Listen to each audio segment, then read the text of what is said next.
Hello, can you hear me? Yes, we can hear you. All right. Hello, everyone. Good evening or afternoon, depending on where you're tuning in from.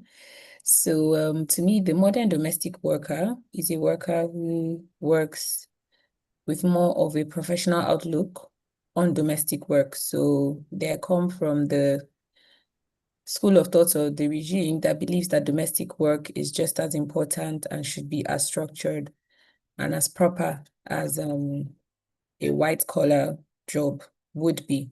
So there is structure, there's understanding of expectation, there is standard remuneration, and there are predefined rules of engagement on even how to enter the relationship, exit the relationship, navigate crisis, and what have you, so that both the employee and the employer have a fulfilling engagement. I love it. A lot of structuring, a lot of standardization happening. First, starting with a shift in mindsets, right? That this is something that should be dignified, something that has a just that knowledge first, and then all of that knowledge flowing into you now taking steps to exactly what you said, standardize the process and the end goal. I liked how you put it in perspectives. At the end of the day, we want to have a working relationship that's productive for both the employer and the employee. Absolutely. Thank you so much, Ms. Nkemjika from Port Harcourt, Nigeria. And then we have our speaker that just spoke, Plangred Dabuk, joining in from Abuja. Awesome, awesome, awesome. Okay. We're just taking in comments right now. Have you ever thought about the theme for this series, the modern domestic employer? What stands out to you? What do you think when you heard it or when you saw it? What was the first thing that stood out to you? And we already had a contribution from Miss Plangret. Does any other person want to go next? And please feel free to share the links of both the YouTube and the Zoom links with anybody you feel should be in this conversation today. What does the modern domestic employer mean? Okay, just in simple words, for me, the modern day employer is someone who is intentional about um, employing domestic staff and making sure that we do it rightly. Mm, Like Plan rightly said, the standardization, the work environment, making it look like the white collar job. But in addition to that, that we are intentional about changing the norm from what it had been to what mm, it should be in our present day times, especially in Nigeria. We understand that there's a lot of um, wrongs or ills. And we really want to get it right so that we can have healthy homes, healthy work environments, healthy children if we have them, mhm. healthy, generally healthy communities. Thank you. Thank you so much. That healthy communities part stood out to me the most because usually when we're thinking of domestic work, we're thinking of ourselves and our families. But that the relationship generally has a ripple effect on the state of our community and our country. Like it blows out immensely more ways than we're willing to agree or even be cognizant of. So thank you so much. Thank you so much for that contributions. We're just doing more like an icebreaker.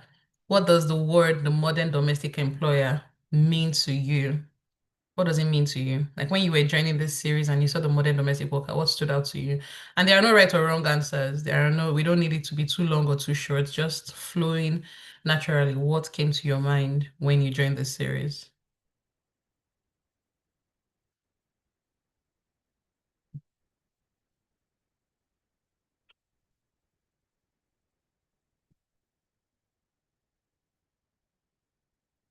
Anyone can answer. If you're just joining, please feel free to answer. And then we're also taking comments in the comment section. Let's know where you're joining in from if you're just joining in.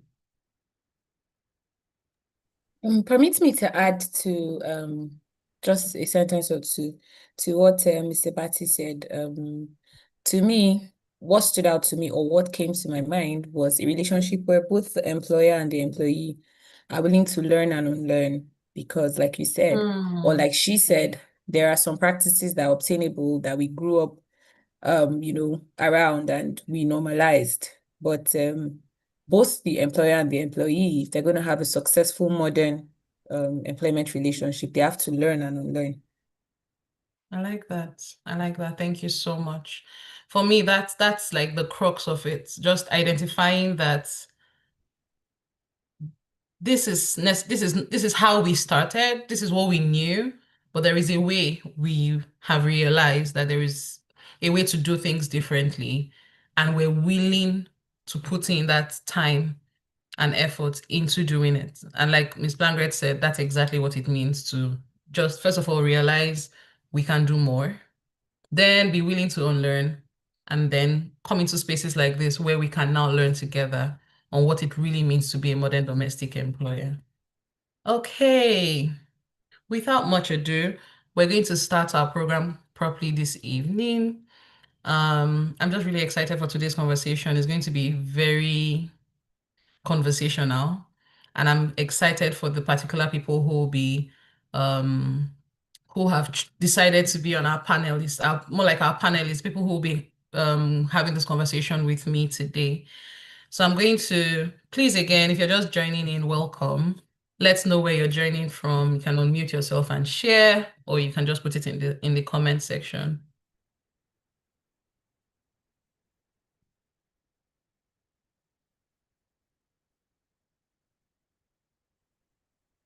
Where are you joining in from?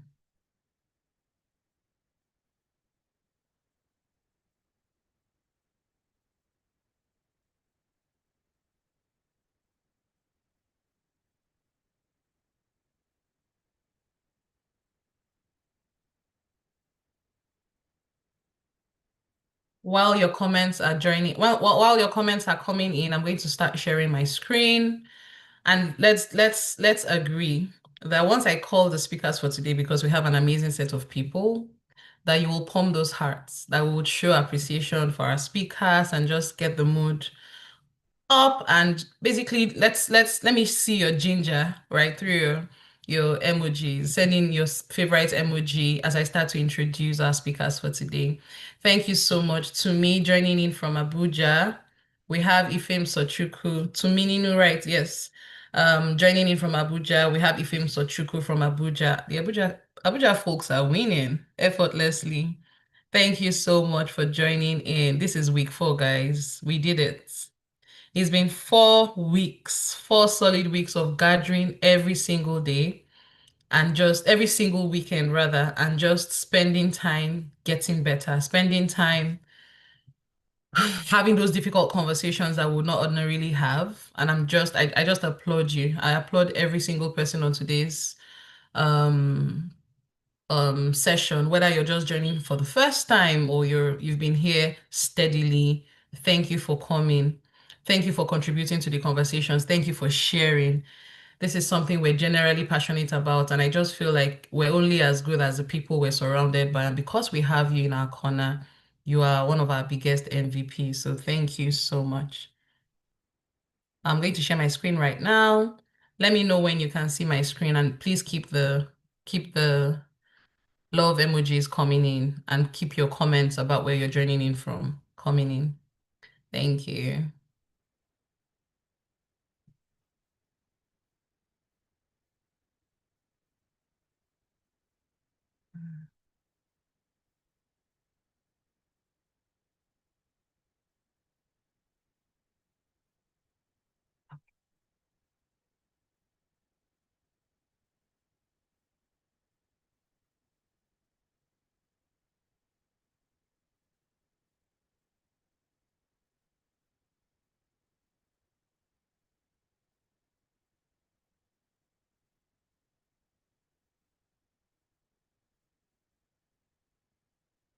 Please let me know if you can see my screen yet. Not yet. Okay, not yet.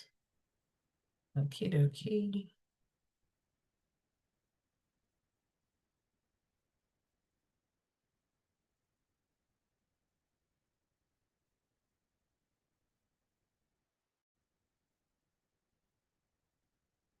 Okay, it should be showing right now.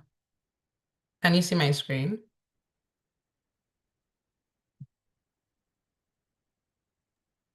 Not yet. Oh yeah, now we can. Oh, good. I was like, okay, something is wrong.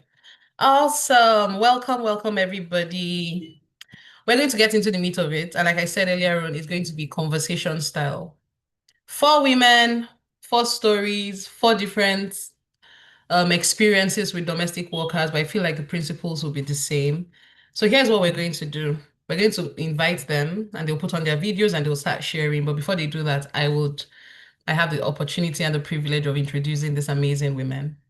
Once we start the conversations, if there are things that stand out to you in the interim, please feel free to type your comments or your questions in the comment section. And then we would have at the end of the presentation, we would have like a full 30 to 45 minutes of just having conversations from employers. Here's the second thing I want to encourage you to do. Please share. I feel like everybody here, whether or not you're a domestic employee of domestic worker, whether you've done it for 5 years or 10 years, you have something to contribute to this conversation. And for me, part of the richness of every conversation is the perspectives we all bring, whether you've observed it or you've lived it or you have some knowledge from what you're even reading on social media, you have something to contribute. So I would encourage you to please engage, share, don't just come and learn, but also that we have the opportunity of gleaning from your wealth of wisdom, because I feel everybody here has some measure of that. And then we will end.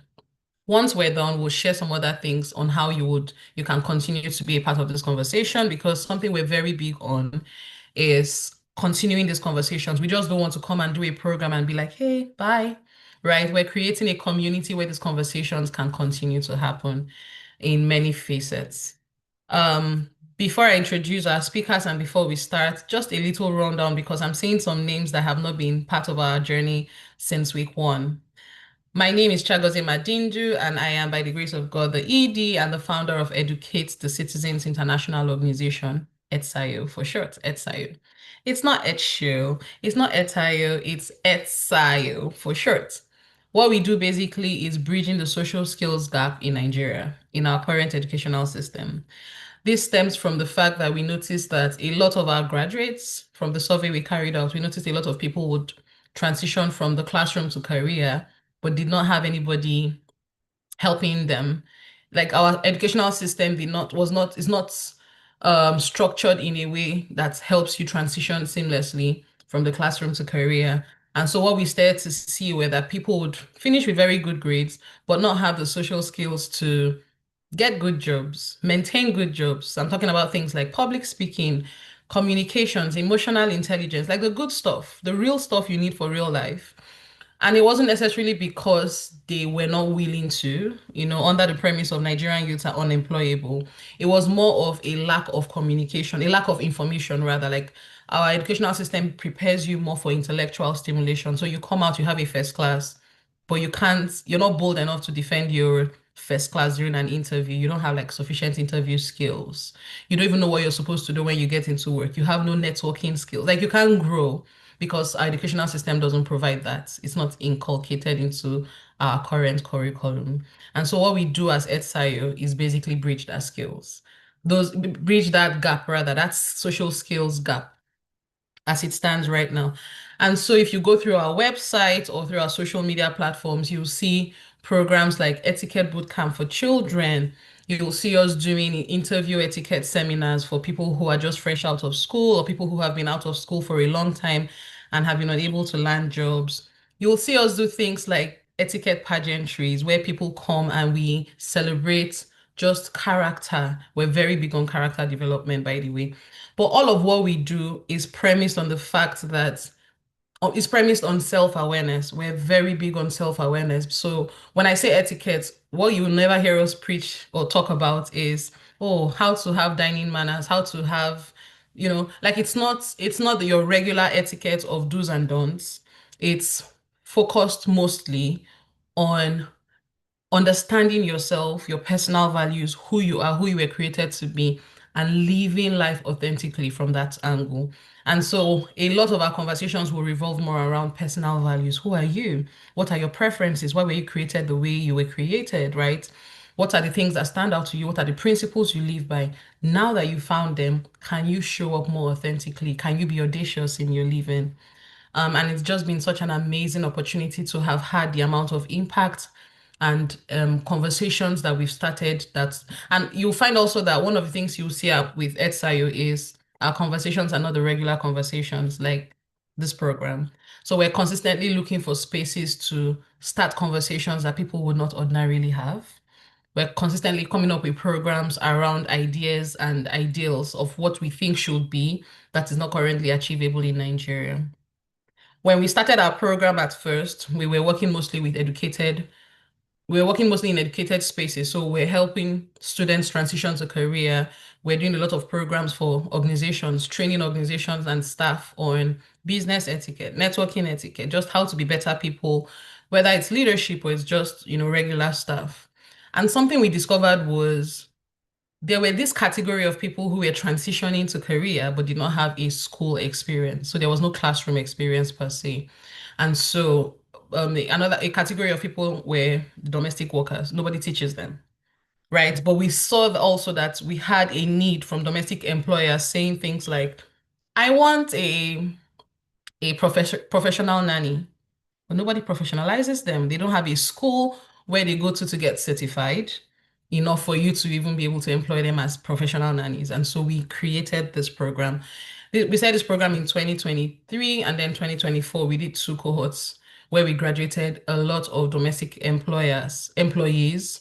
And one of the unique things about our program was when we were doing those trainings for the staff, it was also mandatory that the employers came into those conversations just so that the enlightenment is happening both ways, so that the employer is growing and the employee is growing. And that's why I'm really excited with what Ms. Plangret said today, that a modern domestic employer is someone who realizes that there is a way called forward, there is more to learn, and they're willing to jettison, like basically let go of information they have that is not serving them anymore, and then pick up new information for the times that we live in.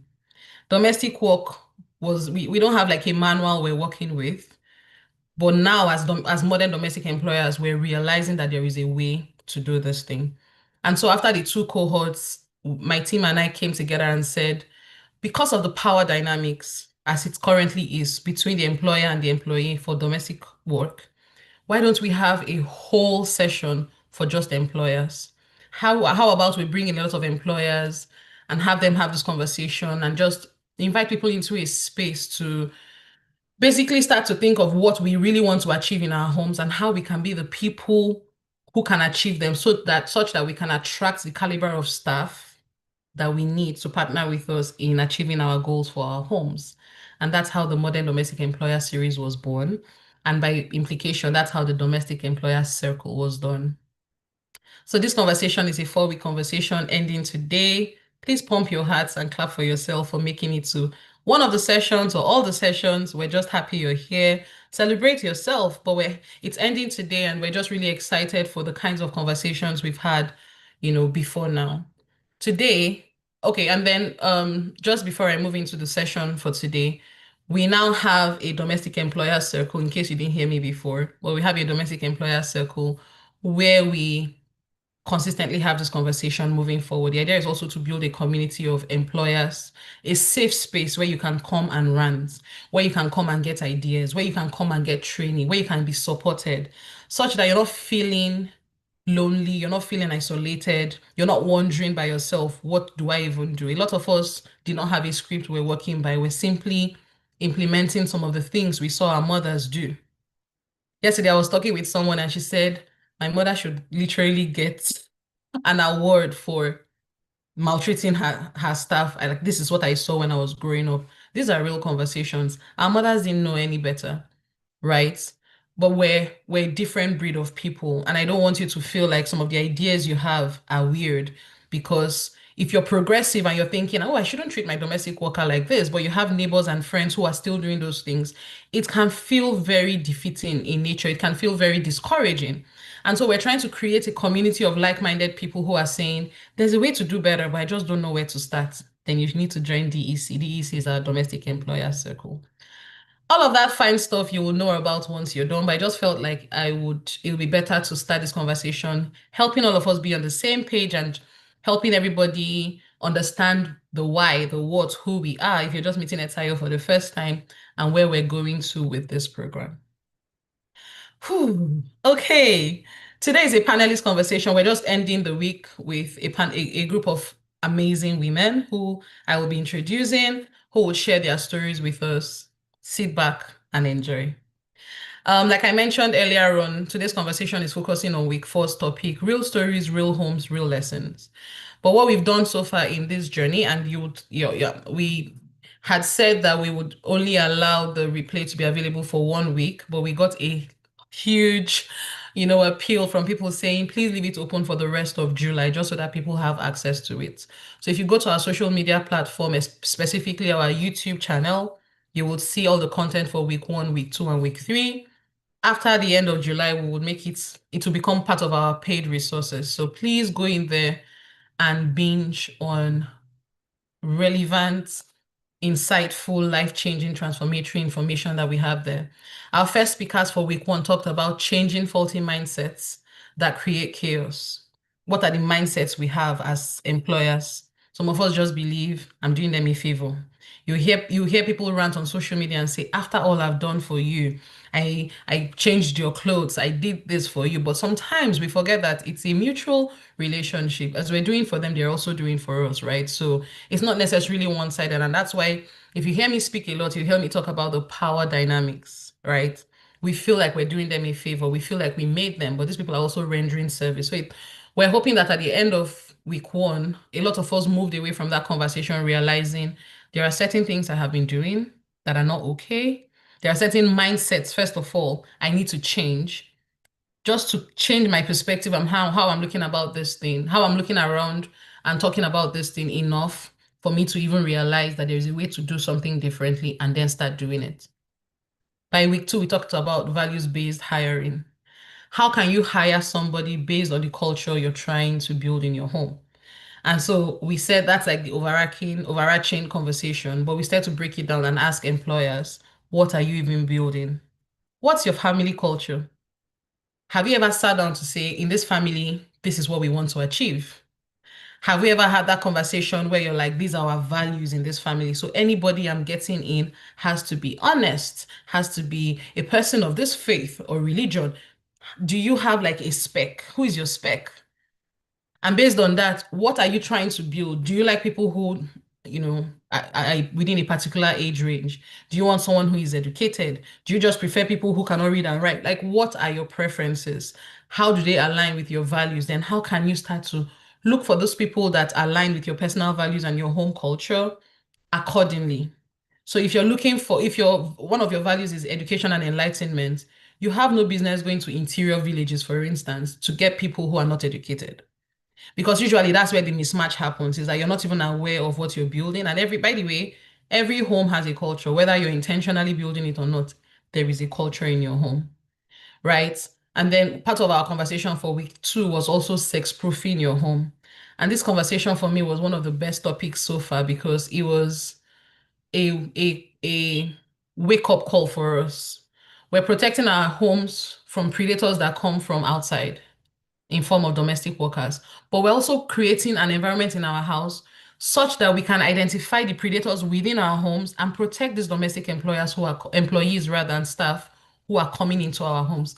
Such a holistic conversation, because sometimes when you're thinking of sex-proofing your home, you're thinking of protecting it from external invaders, external predators. But sometimes we have those people in our houses. And I liked how Auntie Gona ended that session. She said, let's tell ourselves the truth. You know what's going on in your house. You've sensed it. What do you do when your domestic worker confirms it? What do you do when your child comes and says, this uncle, this driver, this thing is happening? How do you react? Week 3 was such a fantastic week. It was mental health, communication, and conflict resolution.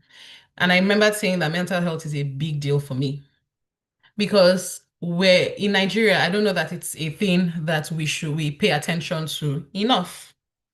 Mental health is such a big deal, right? We don't talk about it enough as far as I'm concerned because the state of your well-being, your mental well-being as an employer determines the entire atmosphere of your house and by implication, whether or not you have a good relationship with your staff.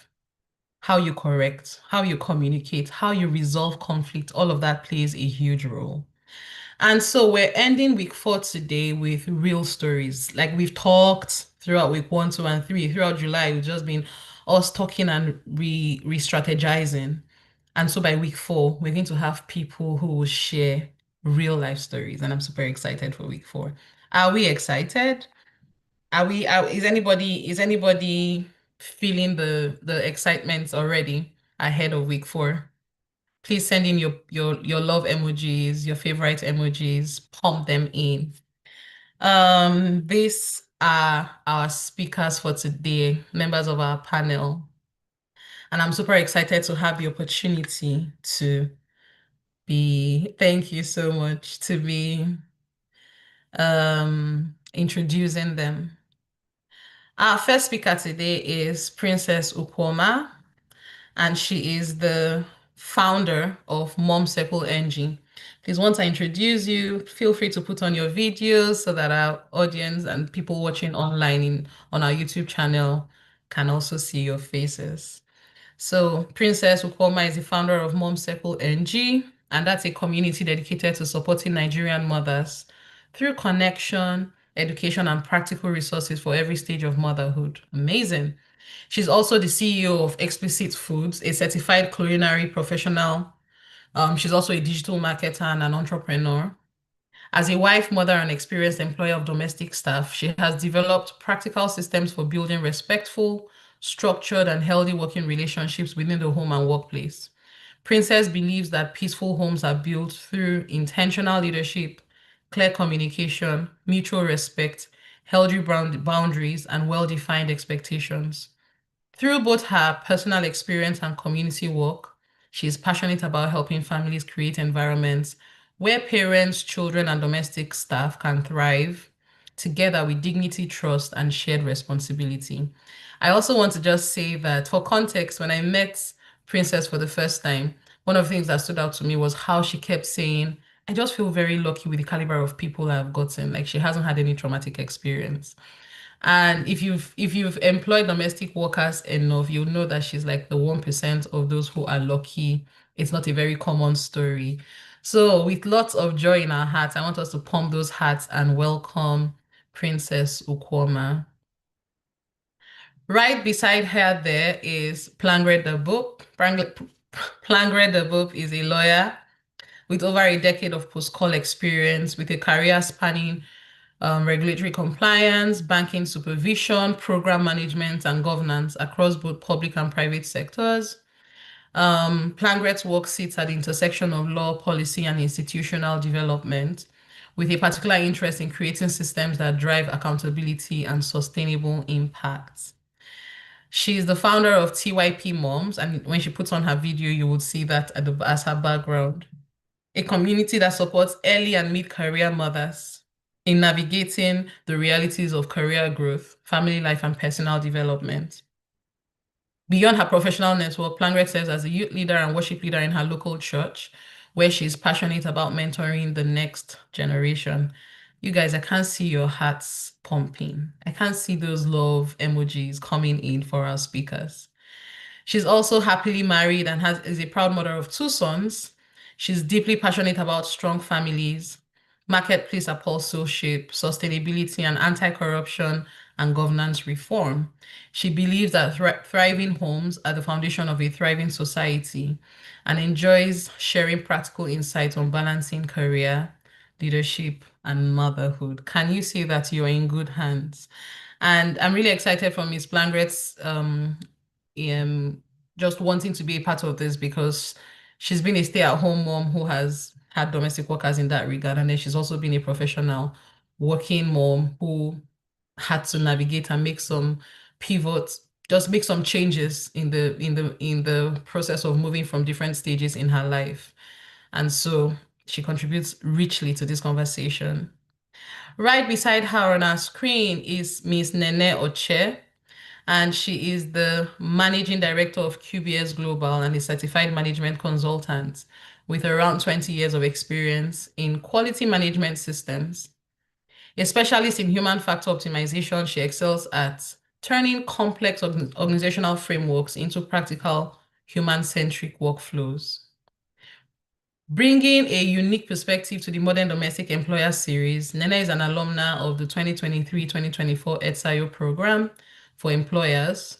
Her first-hand experience with the program's principles reshape her approach to managing domestic staff, proving that structure and empathy can completely transform a home.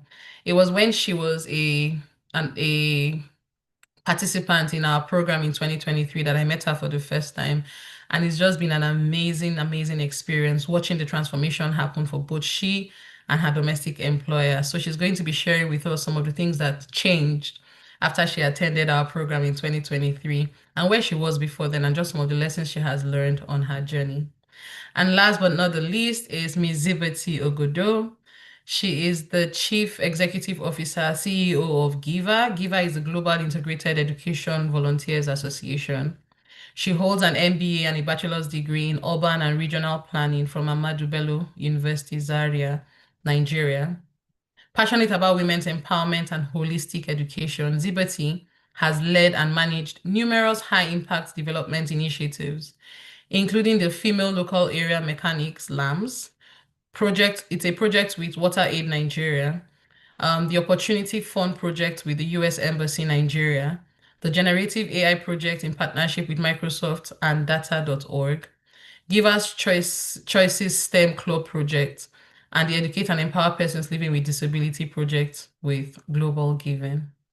As the CEO of GIVA, she leads the organization's operational strategy and champions science, STEM, technology, engineering, and mathematics STEM education for girls.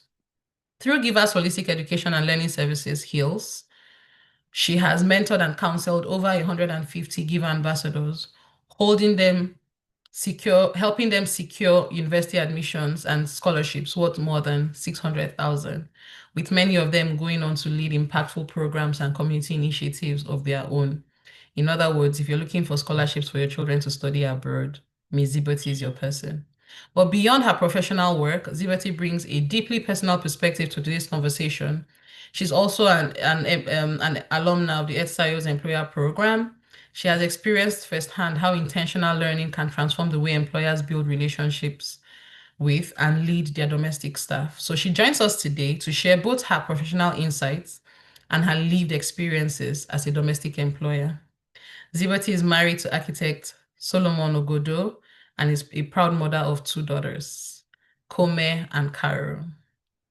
So I don't know if it's just me, maybe it's my screen, but those hearts would not just be pumping that. I'm not seeing them, but I know you guys are pumping them. I just can't see them. And I want to thank you so much for doing that already. I'm just going to introduce our speakers for today. More like invite them into. Yeah, thank you so much. Now I'm seeing it, so my screen has been fixed. Thank you so much. So I'm going to invite them to put on their cameras and we will get this conversation started. Just so that nobody is missing and we're all on the same page. Can you still hear me? Loud and clear. Awesome. Okay. Okay, let's go. Thank you so much again for coming. We're going to be answering these questions. I will just start asking the question. I would call the people who would speak, and then you just feel free to go through this list of questions on the screen. I guess like our audience, I'm also curious to know more about you guys. I know we've talked outside of our conversation here today, but I'm also just curious to make sure we have the timelines well and we can, through conversation, establish why you're the best person to be on our panel today. So, Ms. Zibeti, do you want to just start and share with us a little bit about your journey with domestic work? For instance, when did you start? Like, how long have you been employing domestic staff? What was the season of your life that prompted it? How many staff have you had till date? What do you usually prefer, leave in or leave out? What surprised you about this journey at the beginning when you started? And then, of course, if you would describe your experience as an employer in one word, what will that be and why? Awesome. Thank you, Chichi. I started hiring domestic staff in 2013. And that was when I got pregnant and I was about to give birth. So my husband and I had agreed that, starting life, we were going to have domestic staff after 1 year of our marriage. And I remember then our accommodation was quite small. It was a 2-bedroom flat. And well, we lived to understand each other first before having anyone in our home. And so when I was about to have my first daughter, Kome, was when I started the journey. And the journey has been a very interesting one because I had a number of experiences. I remember particularly the first one. So the first one I had was on recommendation. Back then it was my mom, and then she would say, "Oh, there's this person." So my uncle back in the village was the one who brought the girl. And I remember when she came, this girl had blue hair. She was very black. Then she painted her nails green. It wasn't a good sight, but I of us were scared. My husband, his reaction was, "What is this? I need to ask this girl." She didn't understand that it didn't fit her. If you know people from Adamawa State, they're really dark, Machama by tribe. Not to say, but a lot of them are black and beautiful. This shiny black, then you have blue hair. Then you have green nails. How scary does that look? So my husband was like, "This girl has to loosen this hair." I was like, "Well, she just came in." Anyway, that was the first experience. Guess what, guys? By the next morning, I tried to make her comfortable and, gave her food. She did nothing. She went to bed.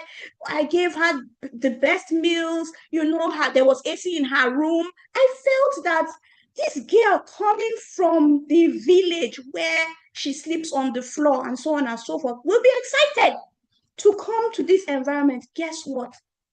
This girl cried throughout the night. She was over 18 and she cried throughout the night and did not sleep. When we came out, I came out a number of times, I tried to pacify her. Anyway, bottom line, I tried to make her stay one more day, and the tears and the screams. Our neighbors, I remember we were living in a flat, and our neighbors came. Everybody was like, "Let this girl go." And she looked scary. They said, "Do you know what this girl is carrying? Let her go." So I remember that I had to let her go. So that was the first. I think in my journey, I've hired up to 7 staff. But guess what? So between, if you say 2013, and yet I've been quite successful in the last 10 years. Imagine that in the span of about 3 years, I had to have about 4 or 5, okay, different domestic employees in my home. That's crazy. So I've had many, many experiences. I prefer live-in domestic staff because I'm a working mom. I did not have trust issues. I liked my children, my husband. So the dynamics of our home was such that my husband works from home, I'm in the office. So generally there's someone at home, to watch the kids. So that is why I preferred living. And then I knew the complication of leave out, the excuses that come with it today, the inconsistency. I did not want that because I go to work every day and I needed someone to, take care, more like a nanny of my children. So surprised me the most about employing domestic staff. I think I gave a hint. I felt that, so I usually take them on recommendation. So it's somebody that knows somebody, and mostly they came, I preferred people from out of town, especially from my own side, to come around. And I felt that I was, Chichi, like you said, doing them a favor. Oh, it's a cleaner environment. It's a better home. The living conditions are much healthier and cleaner, and then the food, and then you think that. So that was shocking to understand that these people, no, that's not what they were looking out for. I thought they should be excited that they've come to Abuja in quotes, with all the roads, wide roads, and said, but no, I think so. Their communal lifestyles and the way they lived, they were already formed and shaped. It was something that they're used to. So I had this one that was a choir leader in her church. She was in the band. In Hausa, if you know, that means that she was proud to say that she has been the one that they've been electing in her church to raise songs, every time. And that gave her so much joy, so much that she just did not see why she needed to come and stay. And of course, they did not have this experience. They don't have this experience of living, outside the comfort of their own homes. Some of the standards, and so yeah, I think let me leave it at that. But if I would describe my experience, it was a very interesting one. So thank you. Thank you so much for sharing. I was laughing so much. One of the things that stood out to me is the fact that I mean, of course, how she looked when she came, talking about difference in values, and then if you were in week three's conversation, you realize that that's some of the things we started to talk about. How can we be mindful of the cultures these people are coming from? How can we even be interested? How can we be genuinely interested? Instead of just saying she needs to change that dress, how about we're curious to understand what's going on, right? I've had a lot of employers say, I don't know why my domestic worker is bleaching. The girl is fine. She's bleaching. How about we're curious? How about we actually want to learn where they are in their mindset and their mentality and ways of thinking? Why she has blue hair? Because for the life of me, I can't understand. But that level of curiosity, another thing week three did for me is it helped me understand the challenges of migrating. I know that we would hardly use the word of japa or migration within our country, but when people leave Adamawa to come to Abuja, you would think that they will be as ambitious. But even when people dream of leaving their interior villages and going to maybe Lagos or to the city, sometimes it's totally different. Like the expectations, like what they want to even do is totally different. And that thing also we also need to pay attention to is the fact that it can be overwhelming. It can be so overwhelming to move from like everything you said, communal living, firewood cooking, and next thing, you're being taught how to put on the gas. Okay, now you're using remotes to do things like this small device to be putting on. It's just so much, and we don't even think about these things, right? Nobody told us. And every time I talk, I say, some days I feel very hypocritical even sharing these conversations because I've made a ton of mistakes. But the thing about this conversation is that we just learn, you know, and it's also funny to see that you had like success for a while and then suddenly you're changing within the past 3 years. You have 4 or 5 of the 7 in the last 3 years. So there's really no formula, is what stood out to me when you were sharing. Some of us are lucky, some of us do things, have like Oh, good no, sorry, expectations. Chichi, let me correct that. Let me correct that. I said Mm-hmm. in the beginning, I had to change until I got stable towards the end. Ah, And for the last 10 years, it's been stable. So it was at the beginning, I had okay. this series of changes. Thank you. That's amazing. Okay, that even helps with the conversation. And for me, it also just shows that you're basically trying to figure it out. Or, like something clicked. And that's one of our questions in the future is what clicked? What incident, what circumstance changed your trajectory and helped you realize there's just something not working with my processes. I need to also reflect inwardly and find out what to do differently. But thank you so much for sharing. And I like the word that you use, interesting. It's not bad, it's not good, it's just interesting. Thank you so much. Okay, Miss Plangret, over to you. Tell us a little bit about your journey. Hello.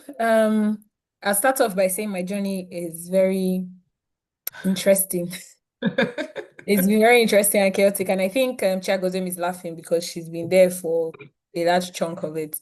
Interesting trivia is that we got married around the same time, so we experienced a lot of things together.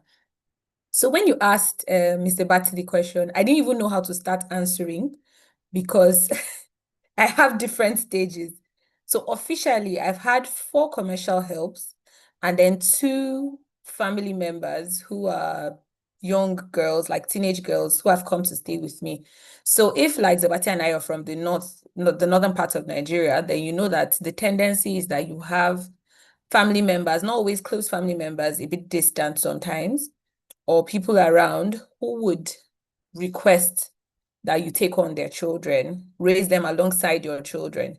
So essentially, it's a mix between having a help and having a child. It's somewhere in the gray area of having them. So I got married in 2015, in the last quarter of 2015, and I had my first son in 2017, first quarter of 2017. So the first person who came to stay with me came as I came from the hospital. It was a bit of a high-risk pregnancy, so I didn't have anyone in the house. It was just my husband and I. We managed chores, and then I had to go on bed rest at some point before I had him. So we came home and met her. And in that case, so many things we've said over the last 4 weeks have resonated with me in terms of what I would have done differently. So I believe that I started this journey without much information or education outside what I had grown up and seen, because my mom had about 2 or more relatives who stayed with her the same way and became family. They're we're very close till date, and they recognized my mom as their mother. So I think naturally she just felt like it would work with us if we continued. But she came on anyway, and then she was young, she was in secondary school, and she came to the house. So the first culture shock was that when I had my son, in the days where I was still on admission, they came home, and the way they left her in the morning around 6 a.m. to come and meet me in the hospital was how they came and met her in the night around 9 p.m. She had not taken a bath, she had not brushed, she had not done anything. She was watching TV. So you know this excitement of I'm in a house where there's lights, there's TV. So immediately it happened. I was like, Plagret is like you're in trouble. But when I said it, then my mom was like, no, that's how you need to do it. And that's another thing. That's what I'm very strong on this, because I feel like my conversations were mainly with my mom or my aunties.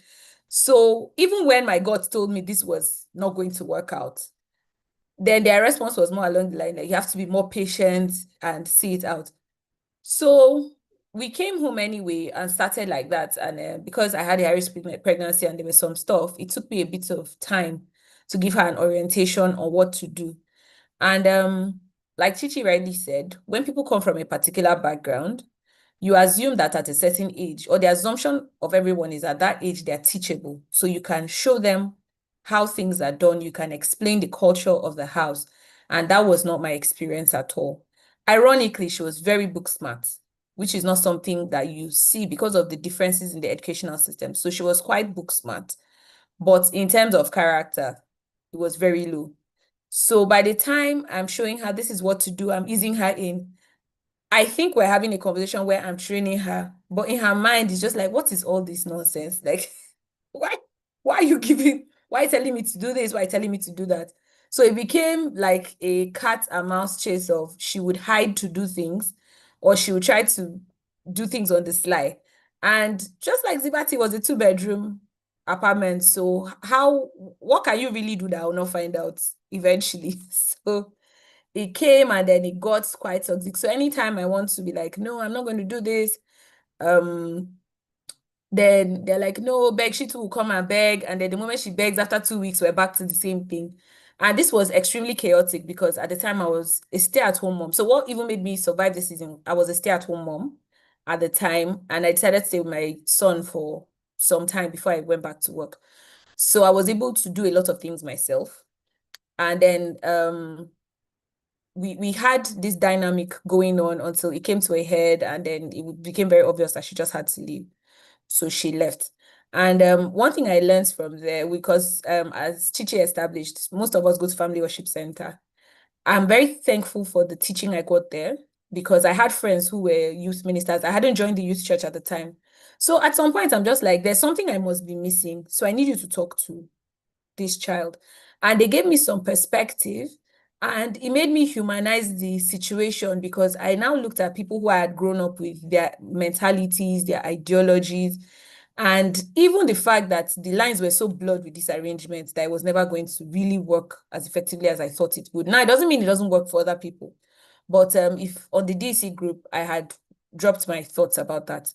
So when that happened, I was just like, no, I'm not going to do this anymore. And then she left, but she continued to school in Jos, and I'm just like, you know what, since this is a commitment we made, go on with your school. And then after that, I was now stuck, because I had gotten, or I was working when she left. I started working while she was there. So another similar arrangement, but not a relative, came, and that one was frying pan to fire, because that one came, and at 14 or 15, she was still wetting the bed. And you know, when they want you to even come, they give you all kinds of stories about how she's very responsible. She can carry a house by herself. She can do this, she can do that. But of course, when she came, she was a total and complete baby. So even her personal hygiene was like the worst I had. It was a struggle. So I had not resumed my second job, and I just called them and I was like, this is not going to work at all. But then I was advised, and it's like, okay, because she's younger, give her time, she'll adjust. So I said, okay, get me an adult, because I'm not leaving my children with this person. And the adult came. So in my mind, and the mind of everyone else, the adult was coming to stay for a short time. So this one would catch up. But as God will have it, with the younger one, things came to a head again. And after that time, I made a personal commitment not to take workers below a certain age, or my primary help would not be below a certain age. So the adult person, we stayed on for like 5 years plus. And it wasn't a perfect arrangement. It wasn't the smoothest, but to me, it was the most successful, because she came in with her expectations of what she was going to get out of the arrangement. So for instance, I knew the challenges of having a school child. And I said, if I need to travel, my work demands that I travel from time to time. If I'm going to travel, I need someone who can be at home, and then I'm not having the headache of my child needs to go to school, this one needs to go to school, who's going to stay, like that. So I said I wanted someone who was done with secondary school, probably in that transition period where they wanted to go to the university. So they wanted to work for a year or two. And then when she came on board, they said, no, this one wants to have a business. She wants to do tailoring, or she was learning to sew. So I was like, okay, that works fine. And then we went into COVID. So that period stretched beyond the agreement. But genuinely, I think we came to a place where we both accepted each other. And when she was the first person which I tried to create a system with, and then it actually worked. So she was the first one. She wasn't perfect, of course, but I could say I had a sort of system. And my intervention in the home, especially in periods of high stress, became less. But then eventually, there are also issues with that arrangement, because you can't sustain it for too long. So I think expectations changed and all that, and then she eventually left. And then after she left, I had leave out helps, because again, this is me who is working a lot. I did not think I had the time to train a living help again. Now both of my children were in school, so I didn't need anyone at home per se. And I tried the liver help route, and that one too was convenient in the sense that they required less guidance. I had about two, but then, as Zibasi rightly said, the excuses, the inconsistency, it was so much. And then I noticed a pattern of them starting off very well, and then eventually, when they get comfortable, they start to do like that. So I had to switch both of them. And a cousin of mine now came. So that one too was a very drawn out conversation, because I told them, I said, okay, so I do not take children of this age as helps primarily. based on experience. And also my views on this have changed. So I don't think that this is an arrangement. So if she's coming on board, she's coming as a family member. So I will give her chores that are appropriate for her age. I will have expectations that are appropriate for her age, but she also needs to be willing to fit into the culture of the house. So I'm still on that journey.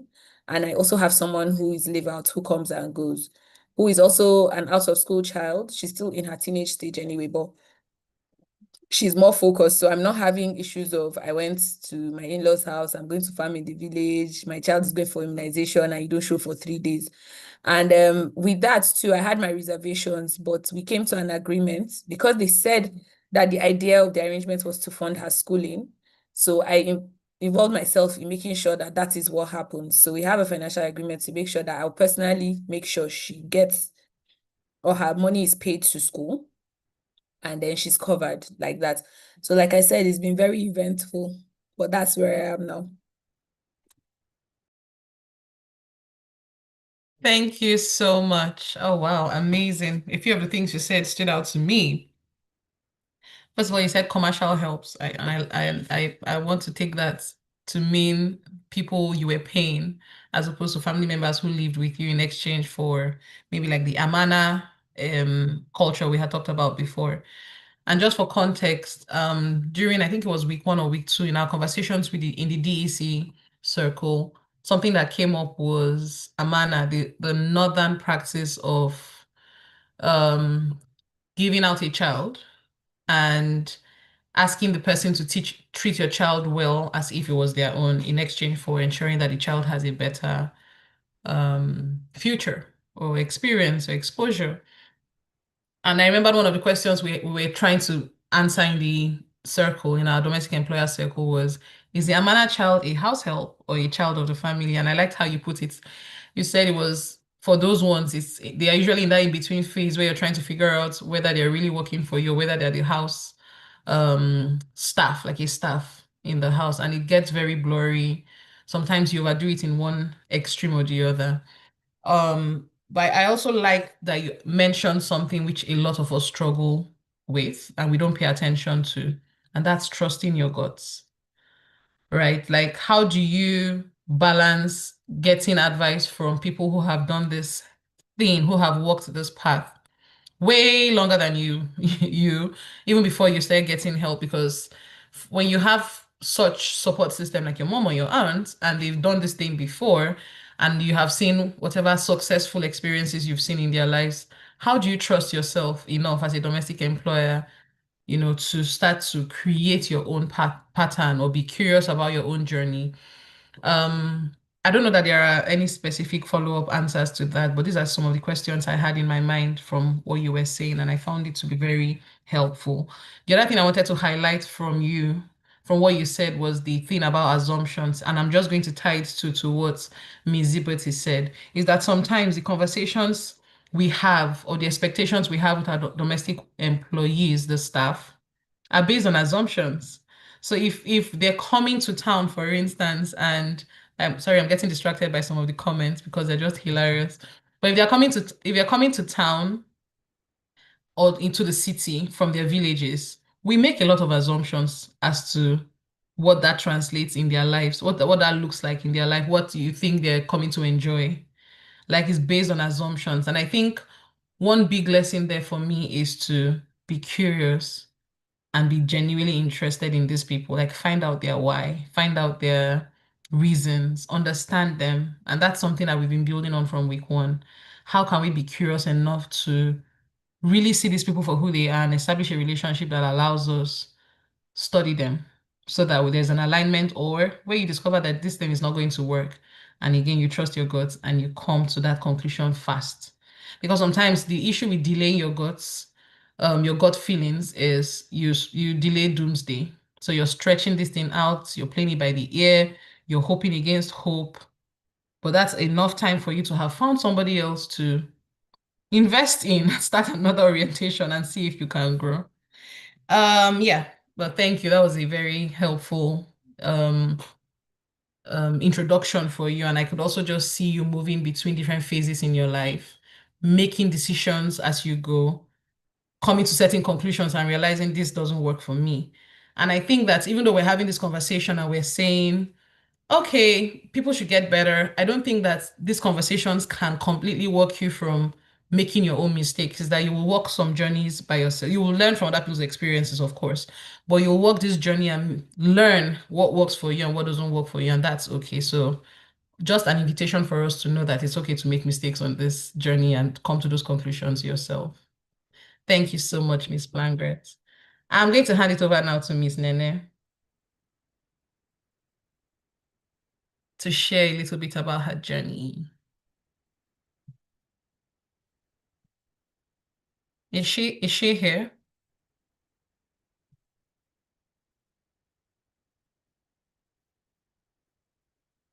Okay.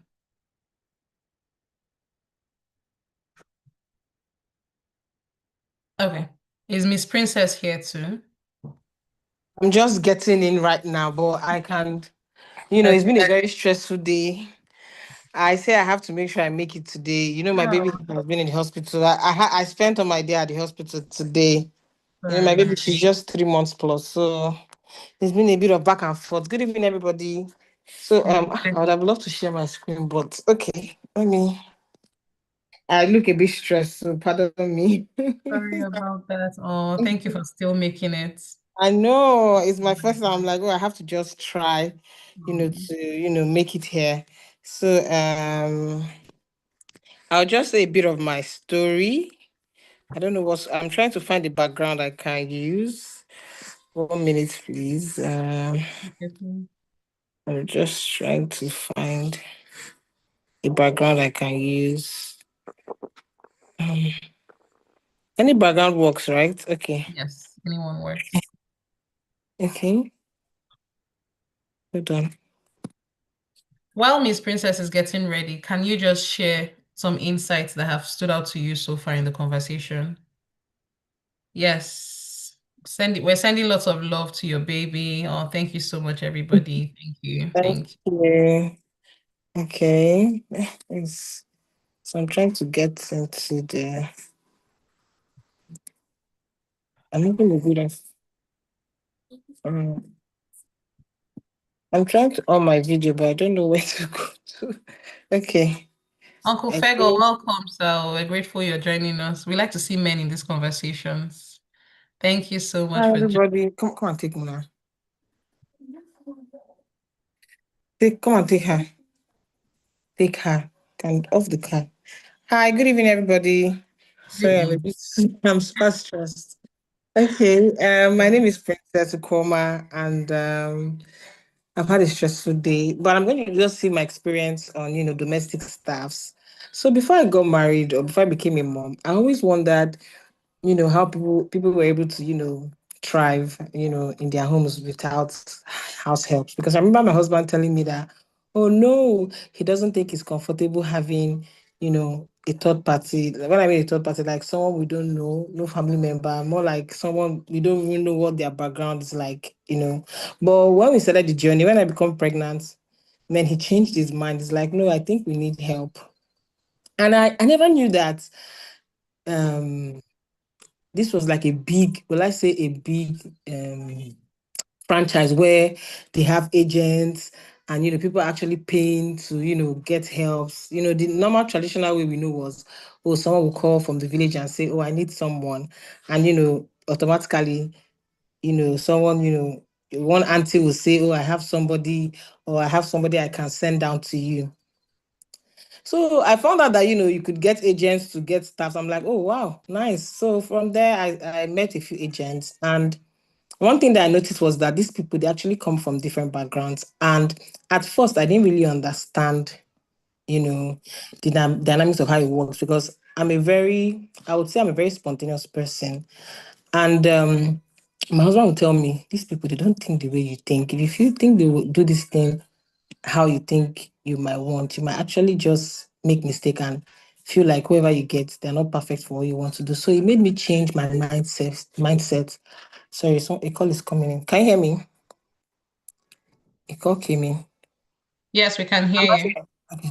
So it shifted my mindset a bit. I had to become more patient in terms of understanding that these people can never think how I think. I have to let them know, how I want them to, what I want them to do. Even if they're not doing it well, I need to just teach them, and let them know that, okay, this is what I want you guys to do. So I'll give you two experiences I've had. So the first ever maid I had, it turned out that she did all the necessary tests, but she had another illness that was not even the common one we say, oh, we want to do. She did all the HIV, the tuberculosis, but it turned out she had ovarian cysts, right? And she was always complaining of tummy pain. But my mind didn't even really go to, it was after a while I had to interrogate her, ask that question. So I'm like, what's happening? Then she told me, oh, she did a test a while back, and she thought she took medication but she's still feeling pain and all of that. I'm like, this is a very dangerous situation you're in. What if it gets busted? Or I don't really know much about that, but I had to just check online, and I found out that it's something that if it's not treated, it can actually lead to a very delicate situation. I'm like, I don't want a situation whereby you're in my home and it turns out to be that maybe under our care. She said no, she wants to go. I actually opted for her to meet like a doctor. She said no, she wants to go back to her village to get herself treated. And I'm like, okay, fine. She eventually left. And fast forward to, I got another help, but I was not okay with the help that was sent to me because I noticed that she had a bit of tattoo on her neck. I told the agent that, oh, I don't want this person because I know we don't really judge from their physical look, but at least you have to have a bit of, oh, if this person can actually have a tattoo on their neck and they say they're domestic staff, then I don't know how the character will be. And I checked her clothes. She didn't even have any decent clothes. Because whenever they come to the house, I search their outfits, I run tests immediately, then I wait for the results to be out before I start even searching their property. So that one made me, I sent her away. But lo and behold, I stepped out. There was a time I stepped out to the market and I met a very good a lady I normally get stuff from. And she told me, oh, she has somebody that she can actually recommend to me. That's not from an agent, though. That the girl is very good and the girl has been working for her for a while. And I said, okay. I was about to change my mind. She was like, I should just give the girl a try. So eventually I did, and she was amazing. I wouldn't say that these agents, they actually influence these girls, but my first experience with someone that wasn't from an agent, it was actually very good. And she worked with me for a while, but her mom actually passed away and she had a daughter. So she had to leave. She actually even went to see her mom first before she actually came back again. Then her mom finally died. Then she went back because she has a daughter. So she had to be the one to take care of her child. Definitely, she can't leave her child with anybody. And she kept in contact with me because to her, she felt like I was so nice to her. And there's something that stands out with all what my helps have said. They said I don't treat them like house helps. And I would say at the beginning, I didn't really have so much boundaries. I'm a very carefree person. Like when I mean carefree, I'm very nice, jovial, but I don't know whether it's something that made them feel like, oh, I treated them like family. I don't really say, oh, you're an house help, okay, or you're a maid, whatever we eat at home, they eat that, whatever I just make them feel like they're part of the house. Like when my other maid was traveling, my siblings actually sent them money. I make them feel like they're family, not like they're just taking care of my children. I just treat them like, oh, you're my younger sister, oh, you're my younger sibling. So I feel like it gives them a sense of, oh, this person actually cares for me beyond being a maid. And I think that is what has actually kept, my help. Eventually, when that one left, another one came in. Priscilla is her name. And God, she was amazing. And she loved my kids. I loved her so much that she actually also radiated the love she had for my children also. And the key point is that these people, they are all human beings and they actually come from homes as well. And I just believe that the way you will treat your younger siblings, the way you treat a family member is the way you should also treat them. And we should always try to extend grace, to these people because, like we always say, they are human beings as well. And they also have different backgrounds, different. Okay, let me just give an example. My current house help now, I noticed she has OCD. What do I mean by OCD? I actually have OCD. OCD means that she always wants to do something at a certain time. Like I could tell her, go and lay this thing. She would say no. She'll say, she has not finished doing this thing. And I saw that if I don't understand her pattern of doing things, I might mistake it for being, maybe she's not following my instruction or anything. She likes that when she wants to clean downstairs, she wants to make sure, she's done with it before she goes to do, or she always wants to make sure she finishes something before jumping into another thing. And what am I trying to say? When you understand these people and how they, how they are, I think it saves you time, stress, you just have to just make sure you understand who they are as human beings. So I think my experience so far has been good. I've had a couple of maids and they never left because of, me. They will leave because maybe something happened at home or a sibling passed but I would say my experience has been 9/10 or 8/10. I think so far so good. I just treat them like family. That's just it. And it's been working well for me so far. So I didn't really prepare for this, but I just want to say what comes to my mind. And that's what has been working for me. I treat them like family. And for someone that actually, I have staffs as well, aside from domestic staffs. And I just make sure make them feel important and make them feel like they matter. So that's just it. If I remember other things, I will say as well.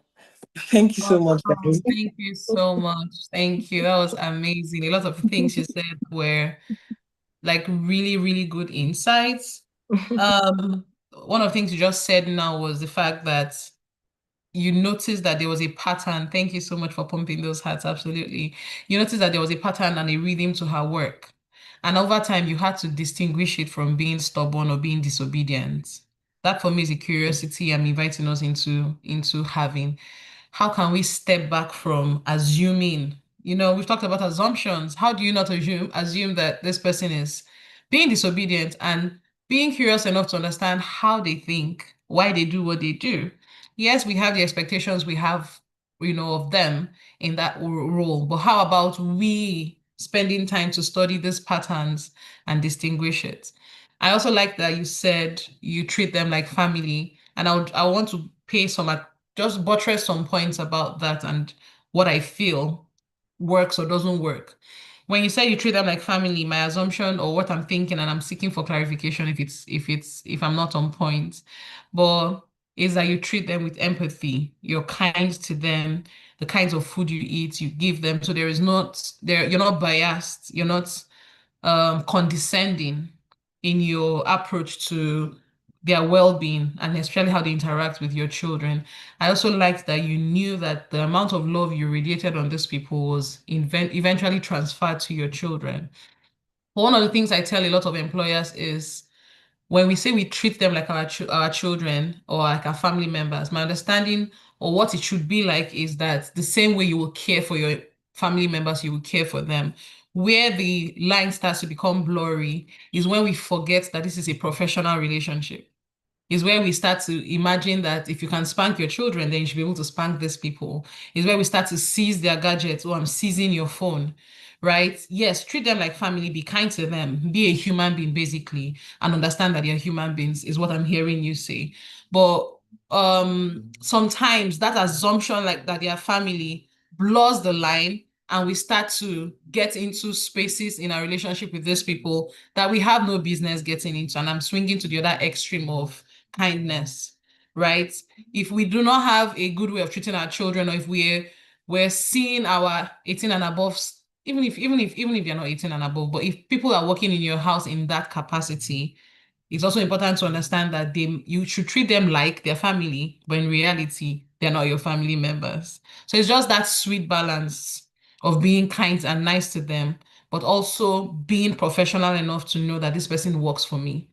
If you treat them like family, sometimes I've noticed that some people gossip family members to their domestic staff. You call them and while you're in the kitchen, talk about your sister-in-law, talk about your mother-in-law, your friend from church. You start to blur those lines really fast, right? It takes a lot of intentionality, also because the relationship between the employer and the employee at home is different. At work, we put on a facade, like you go into work knowing I'm going to my 9 to 5.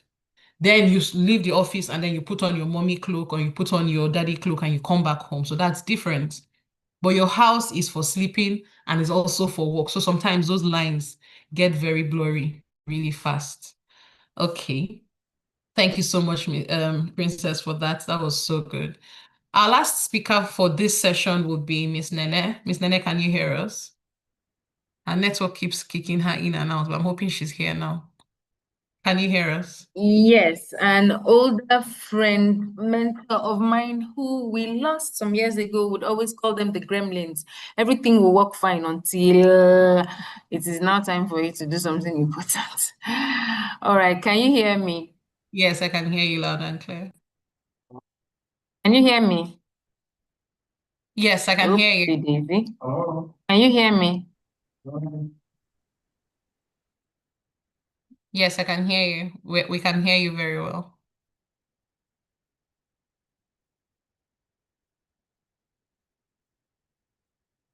Can you hear us?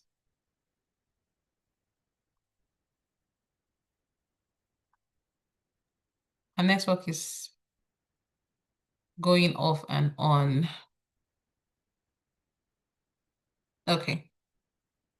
Miss Nene, can you hear us? She spoke too soon. Okay, I'm sure she will join back and reconnect, but she's having serious network issues. While we're waiting for her, we just move to our next round of questions, and they're going to be more speaker specific, right? If you're just joining us, again, welcome. We're having a conversation. Feel free to leave your comments in the comment section. Unmute yourself if you have questions at the end of the session is when we'll take those questions. Let's have your contributions too in the comment section. Feel free, this is still a good time to pick the link from the Zoom participant area and share with an employer of labor or domestic staff who you think should be in this conversation, because I don't know about you guys, but this is rich conversation and I'm happy that we're having it. Okay, so the next set of questions are more speaker specific, and if you're just joining, one of the things I said earlier on was one of the things that stood out to me in my conversation with Miss Princess is that she kept saying, I've just had like really good experiences. I've just been lucky. I know that there is a part of luck, but I feel like there's also some measure of intentionality in how you're showing up, which is some of the things you shared with us. Before we move to this session, Miss Nene, I'm just checking in to see if you're available now. Can you hear us? Yeah, I can hear Oh, you. Now the okay. question is, can you hear me?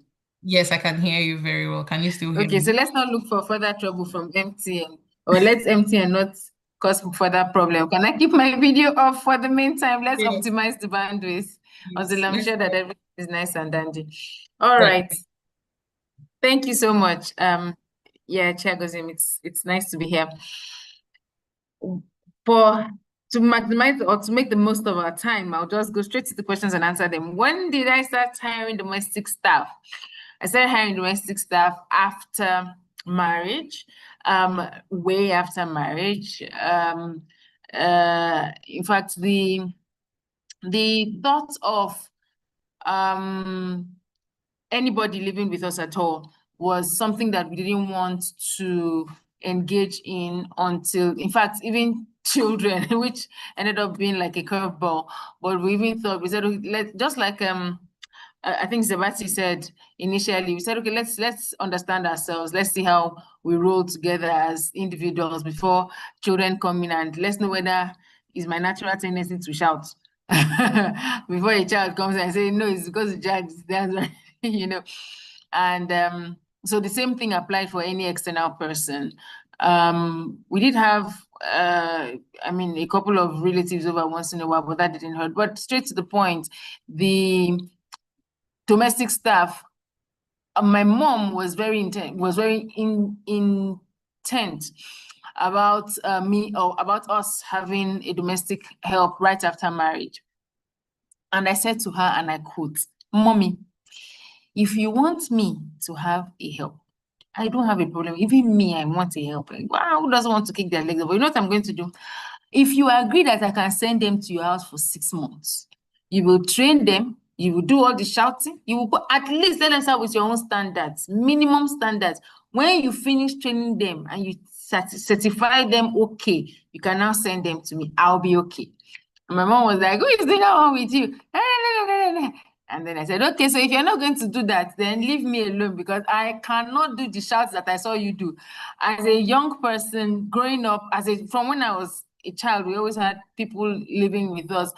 And then, as I grew up, in fact, she had her own fair share of woes, and I'll put it in a very tight summary. She came back one day and met food exchanged, my own food being given to the nanny's child, and the nanny was force feeding me with pap. Not that I have a problem with pap, I gave my children pap as well, but force feeding me, blocked my nose and everything, turned me upside down. And her own child was sitting down and having a good meal of what did she say it was? Was it custard or nutrient or something? So she was livid, and I was like, how am I gonna do that? I'm not gonna do that. That was her lived experience. I'm not going to do that. So that those tales of woe and enough for me, and watching people, she repeating herself over and over again to people. And as a young person, I'm saying, I understand what she's saying. I get it. Like, why are you not getting it? You're older than me. Please get it. Like, why are you suffering this woman? And so I did not want to engage in all of that at all. So one thing I knew for sure was I didn't want to live in help. The trauma from my childhood as a fly on the wall was enough for me. I did not want to have a live-in help. So I think I've answered what's my preference. So I've always had a live-out help. We've always had live-out helps. And the first time we ever engaged was actually after my son was born, which was about 2 years plus after marriage. So then, and by then I was already getting overwhelmed, work and all of that, managing all of that, up until I began to get overwhelmed. I did not have any live-out help. Would do the cleaning together, would take care of the house together, my husband and I mean, and would do everything together. And then, how many have I had to date? I think about 4 or 5, and this year makes it 19 years in marriage. So I think I did one in each apartment that I've gone to. Well, I think there was one that I was able to, because of distance, I didn't want my domestic workers, I call them housekeepers. I always call them housekeepers. So I didn't want them to ever have to commute long distances. So if we moved, and we moved regions, most times we moved areas. So if we moved areas, most times by the time I calculated the cost, I said, look, it's too stressful for you. I wouldn't have you come so far, maybe taking a 40-45 minutes commute to come to clean and then going back. So let's end it. I'll get somebody else. So about 4 or 5. At the beginning, what surprised me most about the journey, how much things I called basic, people didn't know. It didn't matter their age. It didn't matter whether they had children of theirs. It didn't matter whether they were, I've never had anybody younger than maybe 22 or 23. I've never had anybody younger than 22 or 23 in my house. But it always blew my mind, like, how do you not know this? Like, so I quickly learned that, one's lived experience, one's background, I realized in living that, in experience that one's background and how they've grown up and their locale, their realities around their frames, what they understand as basic, frames what we call their common sense, and so you think it's common sense that anybody should know, at least, if you walk into a place, you should know that. I'm looking for examples now, I'm lost for words, but there are some things that you just call normal, like everybody should know. If you see a shoe rack, you know that this is a shoe rack, like arrange the shoes on the shoe rack. You should know that it's common sense, in quotes, to get the dust, get the mud, or get the dust off the shoes before you put the shoes on the shoe rack. But if someone didn't ever use a shoe rack and doesn't even know what it is for and looks like decor, and you say put the shoes there, they don't know all the other commas to put in the shoes there. They're going to put the shoes there anytime, anyhow, one leg up, one leg down, one leg on the other part, and you really can't blame them. So that's what surprised me the most. So I've had to learn a lot of patience and a lot of communication and a lot of, first of all, it's something that you said earlier, understanding where they're coming from. Unfortunately, I realized that for some of them, I think about one or two of them, it felt as though I was prying into their privacy and into their, but I was honestly just trying to understand, where are you coming from? Okay, how was school like for you? How is your house? How do you guys communicate at home? What did you do? What do you do typically when you wake up? You know, just trying to understand what your lived experience is so that I can relate with it and know where my expectations are being placed and know how I can, what gaps there may be between what you have experienced in life and what I need you to bring to the table. So if I could describe my experience as an employer in one word, it would be, I can't find one word, but maybe two: learning patience. And I think I've explained it already. Thank you. Amazing. You guys, those hearts. Remember, the arrangement is, or the agreement we had is that when speakers are speaking, we're loving up on them and we're pumping the hearts. Thank you so much. You guys are like the best. Thank you. Wow. First of all, what you said to your mom, clock it. Yep. It's like, Mom, if you want this for me, you have to literally put your money where your mouth is. I like that. And I have a comment in the comment section by Miss Judith. She said she did the same thing where she hired a staff and sent them to Port Harcourt for 2 weeks, and they will only come to her after she had trained them, after her mom had trained them and thought they were good and could live with us. What amazing support system that is. A lot of us, like, for you to even do that is because you assume, or you have seen that your mother has a standard, or because your values are aligned. I mean, she's your mother, right? Is that she can raise these people well, right? So that's like an amazing experience. And if you have that kind of support, beautiful. I also know that sometimes, and I think when PlanGret spoke, we've noticed that sometimes these people are raised in that particular environment or with those values, and then they come to your house. It still needs you to train. You still need to train them your house way, right? Because in your house, there are unique dynamics and nuances. You have a husband who is not like your father. You have children who have like unique needs. It's just very different. So once they get those basic trainings from whoever is your support system, it's very important. I just wanted to add some more light on, shine some more light on that, to say that we will still need to do that with our staff when they come, to train them our house way. I liked what you said about common sense. It still goes back to that same thing we've been talking about, making assumptions. When we say someone doesn't have common sense, what I'm not realizing, my own learning point is, what do you mean by common sense? When we say things like you're supposed to, you should, based on what? And usually we have those conversations around people over who we had no influence. So you did not train somebody, you did not influence, like you're just meeting somebody and you say you don't have common sense. By what standard? Again, it draws us back to the conversation we had about being culturally aware and sensitive to people's lived experiences. It's very different.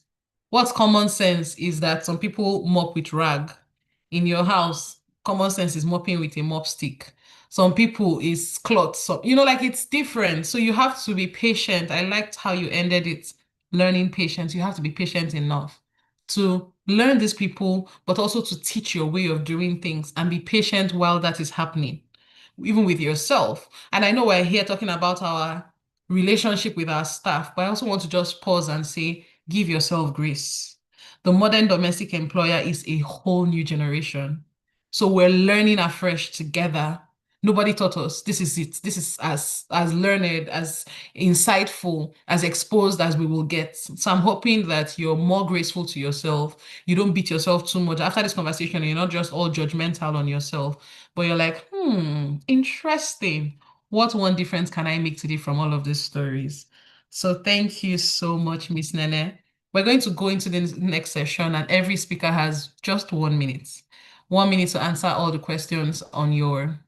So just tell us a story. The questions are like a guide, and you don't have to answer all the questions if they do not apply to you. But for Miss Princess, you had talked a little bit about how you've been very lucky. Luck is good, but I also know that there is a lot of intentionality. And one of the things I heard you say was you treat them like family, like that's something that stands out to you. You're very mindful of the fact that how I treat these people translates into how they treat my children, and that's very true. Nemo dat quod non habet. You can't give what you do not have, right? You can't pour from an empty cup. So you're filling these people with love. Our natural tendency or the natural expectation is, as I have loved you, please love upon my children that way. So for me, that's like one basic principle we can never really underestimate. I have seen it. I have seen it. I have experienced it.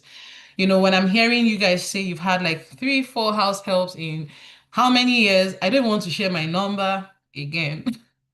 I've had like a ton over of house helps in very, very short number of years I've been married. And I have learned and I have seen that one principle or thread that runs through is if you show these people love, it would come back. It might not come back immediately. Some of these people are working through trauma, different experiences. So it might not look like, oh, I'm giving you tomorrow like this. You're going to wake up and you're going to be all lovey-dovey. No. But love is one principle I know that honestly defies, if you love people, it will break through their shells and their walls, and you would get back love in return one way or another. So Miss Princess, the question for you is, what have you learned about yourself as an employer?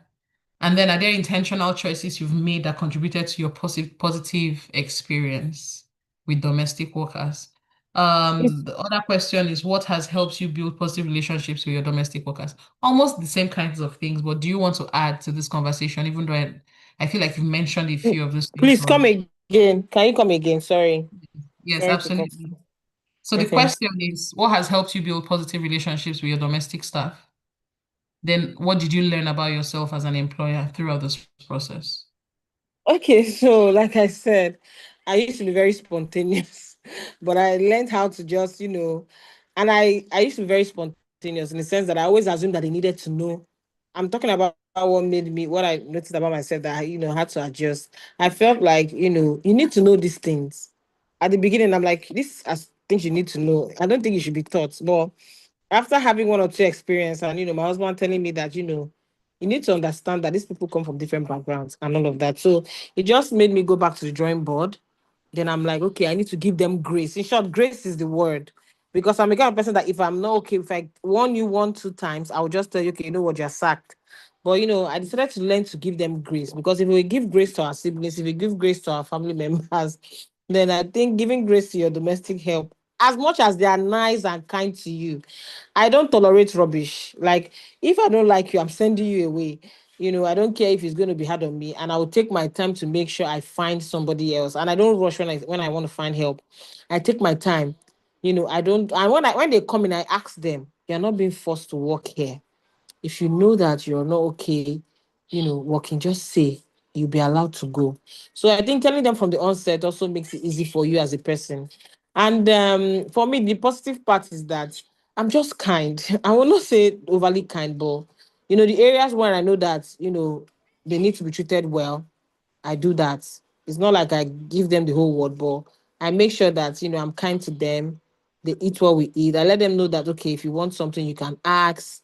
You don't need to be scared about anything. If anything is bothering you, communicate. We are not going to kill you. We are not monsters. We will not eat you. Then what's the third question?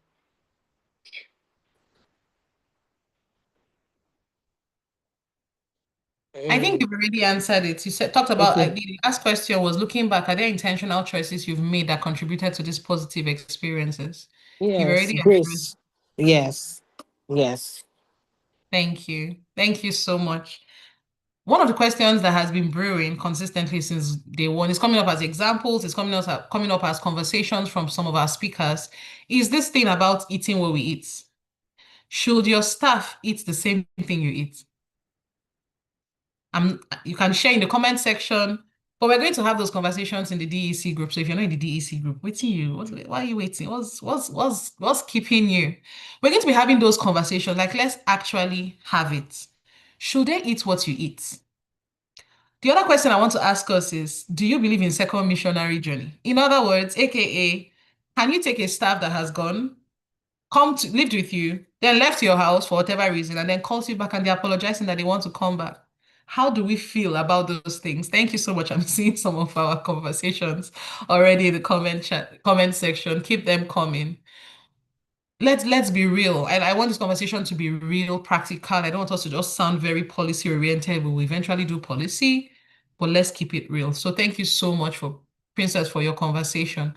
Miss Plank, I know you've talked a little bit about your experience as a stay-at-home mom and as a working mom. So the question for you is, how did your expectations change? I know you talked a little bit about it too, but just your family evolved, your career evolved. I'm your friend, so I know. And I know we've talked about this, and that's why I think you're an amazing person to be a part of this panel today.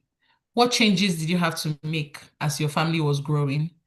Inside all of these seasons that you've had to go through, you've had to build trust and set expectations. What did that look like, right? What will you give? What's one advice you will give to moms navigating similar transitions from stay-at-home moms or navigating different career movements? 1 minute. Okay, I don't know how that's possible, but let's I try. know.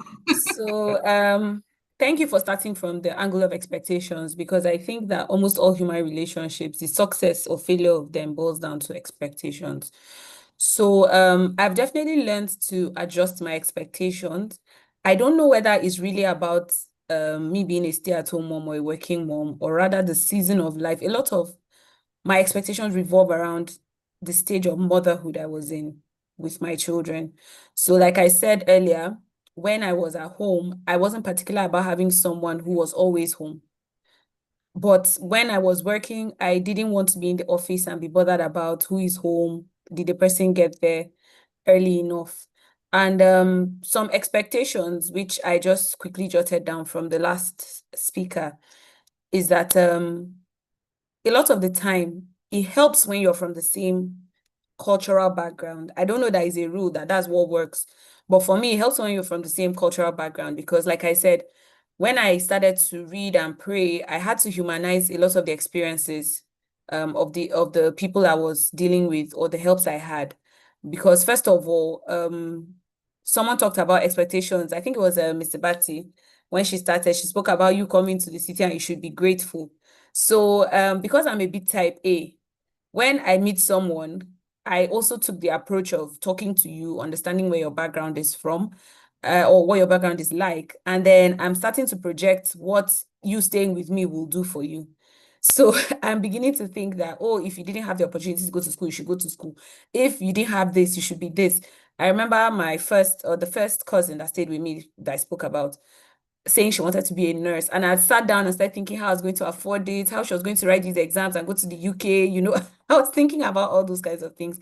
But where I had to adjust is that my expectation or my view of life is not the same as hers. And I've had that issue with other people, and I had to accept that.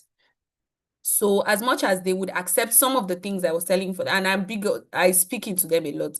I'm telling them, I'm like, so you're coming here is because God has ordained you and destined your steps so you can be this and be that. But I had to understand that they wouldn't always see it that way. In addition to that, I also had to realize that even where they say they want things, sometimes they don't know the cost of those things. So some of the crisis of expectation arises when someone is telling you, I did not go to school. And most of the time, they'll tell you, maybe I dropped out in JS3. And they want to come to Abuja and continue school from JS3. And they cannot pass primary 6 exam. And then when they do, after a while, they tell you, I don't want the school again. So I had to understand and appreciate the fact that not everybody will have big dreams like mine. Not everybody will put in the work. I had to also accept the fact that this issue of family, this dicey area of treating them as family, but I've always tried to treat mine as family, and I've always told them that they're family, especially the ones the ones that came from Amana are family safe. So I'm speaking to them, but I think that there's an unrealistic expectation that the way my children take what I say, hook, line, and sinker, is the way they will. A lot of the time, they always feel like their family will give them better advice. So when you have a girl who is staying with you and you're trying to tell her that this tailoring, and I'm speaking from my experience, you're going into, I think you do better if you go back to school. You can start with evening classes, you can get admission. And then her family is pressuring her at home that she should come back and marry. And you're like, now wow. marry into what? Into poverty, and you're speaking, but sometimes they will always take that advice. There are cultural boundaries as well, where because you've told them their family, they believe that they should be able to act with you in ways that family would, and sometimes even in excess of what you would take from your own family. So because I'm family, when you're talking, I should talk back. Because you're family, I will respect you based on your age, because I was a bit of a young girl when I started out, and all those kinds of things. Then assimilation rate as well, that I think it was the last speaker, Mrs. Dene, who spoke about being patient, and that the process takes a lot of time, the transformation process. So I think we pick on a few wins and feel like I've worked on this person's mind, but it takes a lot of time. And in terms of communication with my first girl, because we spoke English to each other, I assumed we understood each other. So I would say, do this, and she would do something totally different. So I had to learn to ask for feedback. What did I say you should do? And then what I said can be, and what she responds with can be night and day. So those are all the expectations. Family and career, I think it's very necessary to have your baseline of what you want for your family. So your help or your choice of the kind of help should fit into what that is part-time. Some people don't mind having children in creche immediately they're done with their maternity leave. I did. So I was very particular about having someone who would stay at home. And by the time they were in school, I didn't mind again. And generally, in terms of setting trust and setting expectations, I think there's a lot of intention involved. Starting from, first of all, if you're married, your marriage union of what you want for your family, and you build everything else around it. So you learn to set your expectations based on what has already been agreed, so that across board in the family, there's an understanding of what this family seeks to achieve, what is acceptable, what is not acceptable, what are our values. For building trust, you can try humanly, but in my experience, there's a lot of prayer involved. Because one thing I learned from my mom is that prayer goes where you cannot. So I have had experiences of catching things that would have ordinarily gone over my head just because I was praying. Sometimes I even dream them before they happen. So you have to be prayerful, very sensitive of body language. The average help will not tell you I'm in a bad mood because you said something that annoyed me, and right now your face is annoying me. They're going to use their attitude to tell you. So sometimes non-verbal, you have to learn to be patient. And I would advise every mom back to prayer. You will make mistakes, educate yourself, pray about it, and be very humble to realize when you're the problem. A lot of times, we don't agree that we're the problem. Sometimes it's because you didn't know better. Give yourself grace. But once you know better, do better. Thank you. Amazing. 1 hour, 1 minute well used. Thank you so much. So many things you said. Oh my goodness. So many things you said. One of the things that stood out to me is how do you, I just recouched it and I said, how do you navigate having big plans for your staff vis-a-vis when compared to what they want? And that's something I have personally had an experience with. Ms. Liberty shared with us in week 1 how she said her staff had to go to school. It was important to her that her staff went to school. The girl eventually went to school, finished primary school. Was time to go to secondary school. She said, I'm not going. It's just like, yeah, you've pushed me enough. We're not doing this. How do you, and then she had to go. Like, how do you navigate all those conversations? How do we get to the point where we're comfortable? In fact, the one about marriage, Ms. Ipati has also experienced it. How do you get to a point where you're looking at them and you're like, you're making a mistake? Saying you want to go and do tailoring and not going to school, I feel like it's even, yeah, like there are levels to the levels of mistake and what we call mistake and who says it's a mistake. What if that's the pathway for their life? What if our grand plans are not necessarily the journeys they're supposed to take for whatever reasons, whether it's divinely orchestrated or just part of the grand scheme of things for them, those are real conversations. I'm seeing your chat and I'll get to them. But something someone said that stood out to me is I'll give my nanny what I'm eating, except they're allergic to it. And so the next question that came to my mind is, how do we treat allergies and food preferences? If you finish cooking beans, your domestic worker says they're not eating. Do you cook something else? Do you let them cook something else? Or do you say that's your business? These are real conversations we're going to be having. How do you manage some of these things? These are real life things that make a difference between whether you have 10 nannies in 1 year or whether you're just living with one person for 10 years. Do you see?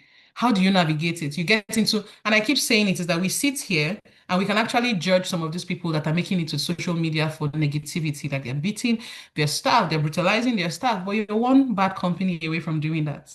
You just need to be amongst friends that'll consistently tell you, beat her very well. What do you mean? Just send her, like those things. If you're in spaces where people normalize certain things, whether good or bad, you're a reflection of your environment. So how do we navigate these things? And sometimes, to be honest, there are no right or wrong answers. Some people tell you the things we eat are very different. I'm vegetarian. I'm not going to force my staff to eat vegetarian food. They cook separately. Is it right? Is it wrong? So it's also, I'm just saying all of this to invite us into a space of curiosity. Remember, that's something I have been saying. Be curious enough, but be human enough. Like, find out your why, find out your reason, find out what makes you you and what you're trying to achieve, and then invite people that look like you, people that can lead with you based on what you're trying to build. Ms. Liberty, your hands are up at the right time because you're our last speaker for today. Oh, okay, sorry. We have Ms. Nene and then Ms. Liberty. But Ms. Liberty, you have your hands raised up real quick. Yes, if there's time, I just wanted to share a story about when you talked about the food allergies, and how do we treat our staff when they have food allergies. So, quick one. My husband is from Delta. Of course, he likes banga soup, and we make banga soup in my house, and my domestic staff did not like banga soup. And it sounds soup is really great. It tastes nice. It's just because you haven't tried it. So she said, well, we cooked it together and I tried it a bit. This doesn't go down well with me. She also doesn't like popcorn. Weird, right? And that the smell of popcorn gets her nauseated. Anyway, bottom line is I I gently tried to persuade her to eat banga soup. And guess what, guys? It was a throwing up session. This girl threw Wow. up. And I learned that sometimes, so personally, if I see a meal I would not enjoy, I already know it. I already know. So she already knew that. And I was trying to tell her that it tastes great and so on. So these are learning experiences for us that sometimes we're trying to say, oh, can you try this? You might like it. So it might go the other way. So please, let's not insist when they say I do not like this or it will not go well with me. Let's not push it. That's one of the things I've learned, not to push things too. Thank you so much. Ms. Liberty, this thing you even said about allergies. How many of us are even mindful of allergies? How many of us know what allergies look like? Sometimes some people do not have that one that makes them go into shock or just break out in hives. Some people have food allergies that look like what you've just said, throwing up, bloating. Some of those things are actually allergies. And in Nigeria, I don't know, I think we say things like, that's for rich people. You want to select food in which economy? That's for rich people. That's a belleful economy. All kinds of things that we see. But these things are real. We were in Nigeria when I discovered that my second son had major nut allergies. Cashew, pistachio being on the top of the list. It was really bad. And even at then, I was even still saying, like people tell you, keep giving him until his immune system gets used to it. My goodness. I'm sorry, but we're modern domestic employers, so we're having these conversations and we need to be very intentional. Again, show up human, show up curious. Ms. Nene, you've already answered a few of these questions, but Ms. Nene and Ms. Liberty are alumna of our program. They've been people who have worked through our domestic employer program, which I feel, to be honest, is the first in Nigeria. I haven't seen a program set up for domestic employers like that. So pump those hats and applaud us. Thank you in advance. But we're really proud of this program and we're seeing how impactful it's been. So I guess the conversation now, just by way of wrapping up, thank you so much, Sarah. The conversation is switching now to how were you before you came for the program? Thank you so much, Ms. Liberty. And what changed? What changed? What was your approach to domestic work before you came for the program in 2023/2024? What mindset changes happened after? And how has it improved? How has your home improved after that? And that's the same thing Ms. Liberty will be answering, and then we'll just round up. The rest of the questions, we'll take them in the DEC group. Ms. Nena, are you with us?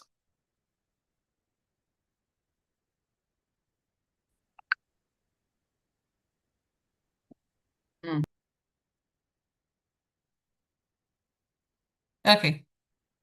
If she's still having network issues, Ms. Zibeti, I think we'll just take you. What were some of your challenges before?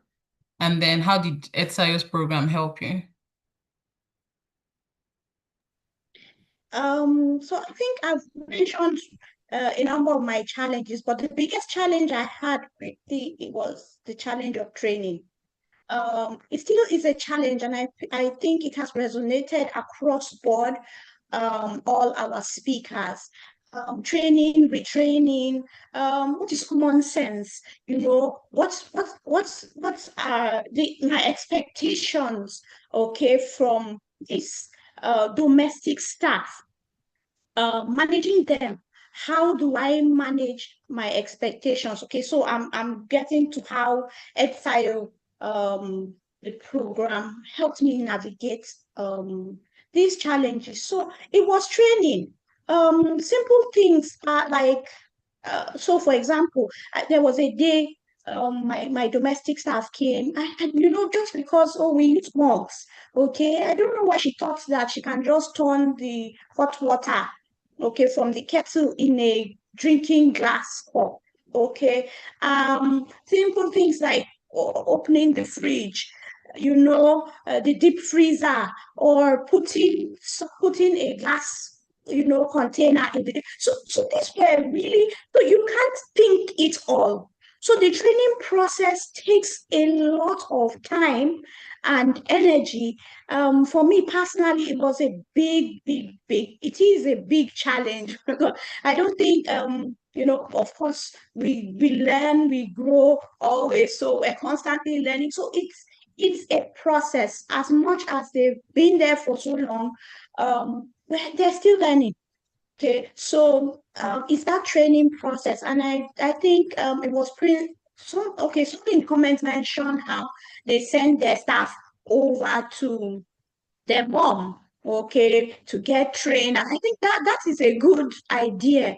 I used to do that before they came, but I think that will help, but not as long as that. But I think that if they stay and understand a little bit of your home culture from your own home, it will be very helpful. So that is that. So how did the employer program help me?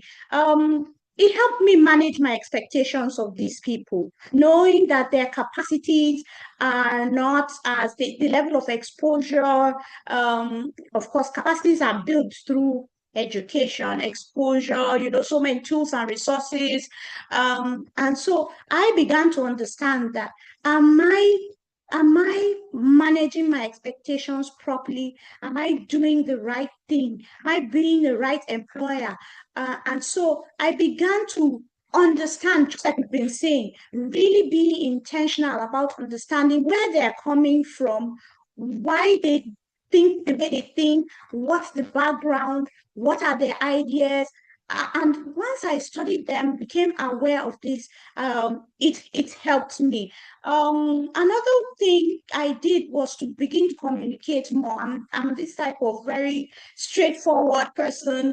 I've already said it, so I just expect that you should know and take initiative, understand what you need to do. Okay, so I began to try to get feedback, okay, from these employers, really being intentional about sitting with them, having conversations, because I'm a bit uptight. So because of my shadow work, there's a tendency to just ignore, you know, either their feelings, their aspirations, or if they're tired, I might just not notice, because of course I'm so engrossed in myself, and I'm also tired. So you know, but these I've been able to communicate clearly my expectations, work with them, just be more open, not too uptight. And I think one of the things that has come out of this is they have been very open, more open with me. Okay, now we have honest conversations. I've gotten to know them much better. Before, everybody used to tell me that things would be going around in my own home and I don't even know. So I hear it from either my sister or my cousin. And I'm like, but we've been with this person all this while. How come I didn't know all this, So, but now I'm beginning to get feedback, have open and honest conversation with my domestic workers. I remember that everybody else was added to her Facebook, and except me, and I was bothered. And then she was like, mommy, the way you are, hey, you maybe like I would judge her. So I just started to relax a little bit, shout less, just, so the expectations are clear. We're now more friendly. We have a better understanding, and so I think she's a bit more relaxed and open to come to me. So I just made her understand I'm not a monster.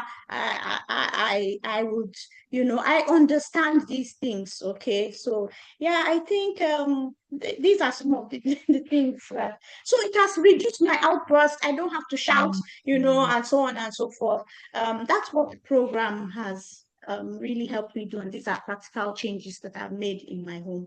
Thank you so much. Yes, you guys, thank you for sending those, emojis, clapping, loving. Thank you so much. There are a lot of things you said. Feedback. How many of us employers apologize?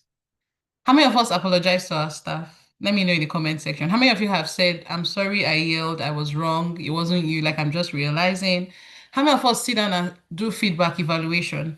Remember that when we started this conversation today, we started asking questions like, what does a modern domestic worker, what does that phrase, the modern domestic worker, the modern domestic employer, what does it mean to you? And we were started saying things like someone who is willing to learn and unlearn. Learning and unlearning, a lot of it requires feedback. Asking for big feedback is one of the hardest things to do, especially when it's from staff, even if you work in a regular 9 to 5. Imagine that you're a supervisor and you're going down to your staff and you're saying, am I treating you people okay? It's very nerve-wracking. It's not the easiest thing to do because they can, even when it's anonymous, sometimes organizations do like anonymous surveys and say, rate HR, rate this person, rate this caliber, rate the CEO. Can be nerve-wracking, but that's where growth happens. And so for you to be asking for feedback for me is amazing. It shows an amazing sense of self. But more than you're saying, more than you're even talking about it, you're actually doing the work. Like you're putting yourself in that position to say, I want to get better. And what better way of learning about how to get better than from the same people I supervise? So thank you so much. Managing your expectations, so on point, so on point, honestly. I don't know if Miss Nene is here. Miss Nene, can you still hear us? Can you now hear us?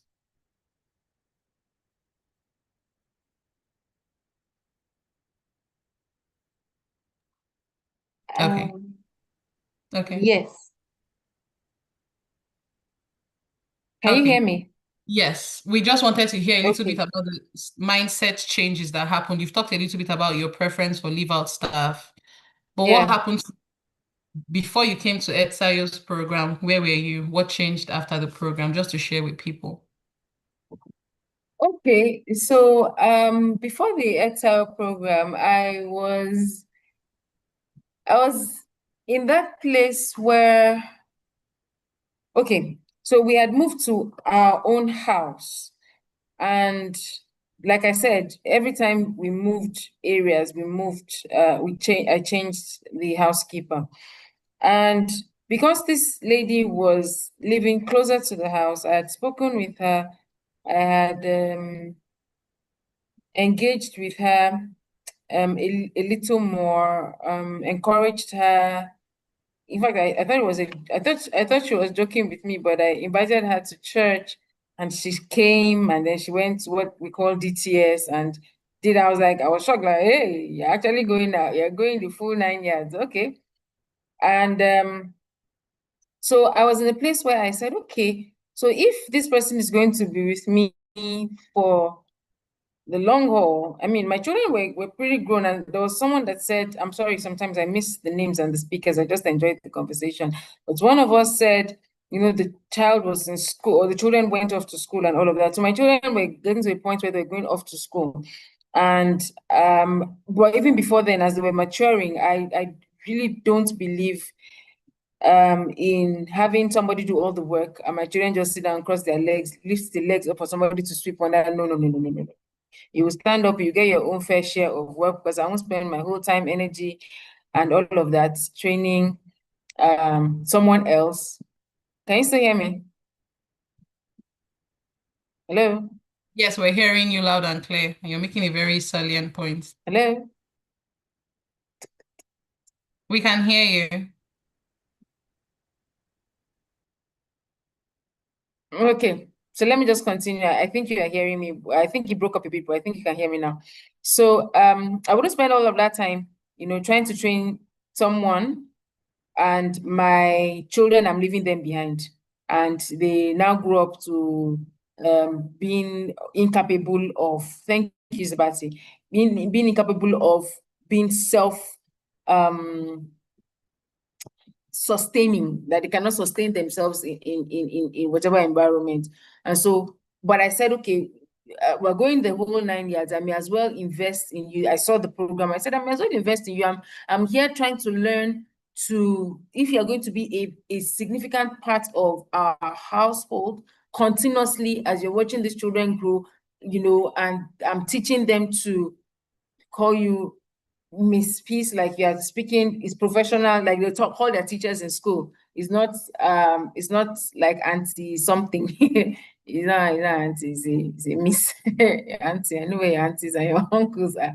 So it's Miss Peace, and you're having your own responsibilities, and everybody, that's full structure. Then I may as well invest properly in both yourself and in myself, so that I know how to manage this whole dynamics in the home. So that was where I was, and I was really just in search of the best ways to relate with them, to relate with her, the best way to keep her on, and not have her feel like less than who she is, and at the same time not have her think, not have any, just be clear on what everybody, just being clear on who they are and what they are going to do and all of that, and just find that. And mindset changes or practical changes afterwards was where actually it was honestly it was less for me and more for her. I saw a lot of changes with her that spurred my own response. So she became more, what's the word that we use a lot? More responsible, more, she took initiative more. She began to take initiative more. She wouldn't wait for me to. So it helped me to just respond. So I was responding as she was changing. I honestly, I can't, it's been some years now, but I can't really remember any. I was basically wowed by the shift that happened with her, that I just flowed in response to her. Honestly, I just flowed in response. Okay, God be praised. Okay, let's run this. We just continue that way. Yes, she became more proactive. Thank you, Letutu. And yeah, so it for me, it was something that we could just continue to move with, and I remained or I continued, or I ensured. I think maybe one thing I can say was I became more professional in our relationship, but still having that without blurring the lines, still having that side of me that she could talk to, but we had that professional thing going on and all. Improvements, if I'm going to answer that question, in the relationships, she really now does confide in me. A lot of water has gone under the bridge, honestly. A lot of water has gone under the bridge. She's made her mistakes in her personal life, and yeah, but it really was very humbling for me to for when I realized that even before she told her parents of what had happened, she came to confide in me, and we're still on the journey. So I had to. So this is where they say you know where your needs and expectations are no longer matching. She's still in my life very actively. Okay. I encouraged her to go ahead with her professional stuff. So she began to learn to sew and all of that. So she's still in my life because I allowed her to take the chance on me and my children. My children were still young, so it didn't matter if their clothes were looking a little funny. So she used us to learn and get her hands steady on her sewing. So she's still in my life in that regard. And she's still actively in my life as far as her personal life is concerned. But as far as work is concerned, I had to say, okay, you know what? Let's stop this cleaning thing. It's not even going to work. Okay, it's not going to work. You can't manage this now. Maybe afterwards we'll come back. But I mean, we still spoke last week. That's how personal. that's how it is. It's really close, and I still have fabric in her house. She has not given me. But my point is, she has improved. Our relationship has improved. I've learned to relate to people, and honestly, if I can confess here, it's been so difficult for me to think about getting somebody else. My children are big now, and there's really no.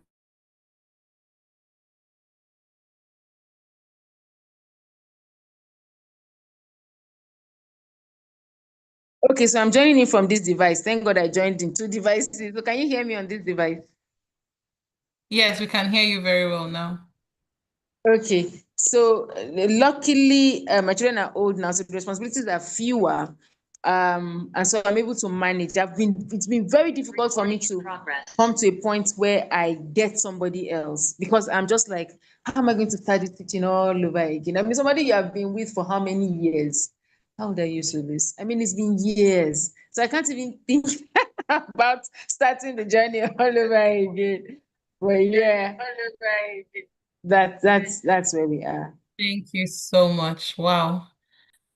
I'm so grateful for Peace and Faith. Faith was the person who lived with Zibati, and I think Peace was the person who lived with Nene, and they were amazing students. I saw them come in unsure, just timid, quiet.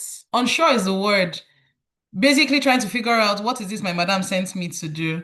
And by the time we were leaving, there were a few of the ones that we graduated for the first cohort, the smiles on their face, the confidence, right? Of course, I'm happy we're having these conversations about what was happening behind closed doors in areas where we didn't have access to, but we saw transformation. And I think, I mean, without boasting, but hey, let's talk a little bit about it. Without um blowing our trumpet, one of the things that we set out to do, one of the mandates of our organization, is to ensure that these people there's a mindset shift even for them, that they start to see themselves as workers. You're not a victim of society or anything. No, you are a member of the Ministry of Health, is what we call it. You have an assignment in that house. You show up from that understanding. So we first of all do like a reality check, but it's also identity check. We just help them understand you're amazing. Do you know who you are? And that conversation, and that's why I say when you hear me say etiquette, it's not sit, stand up, cross your leg, curtsy, no.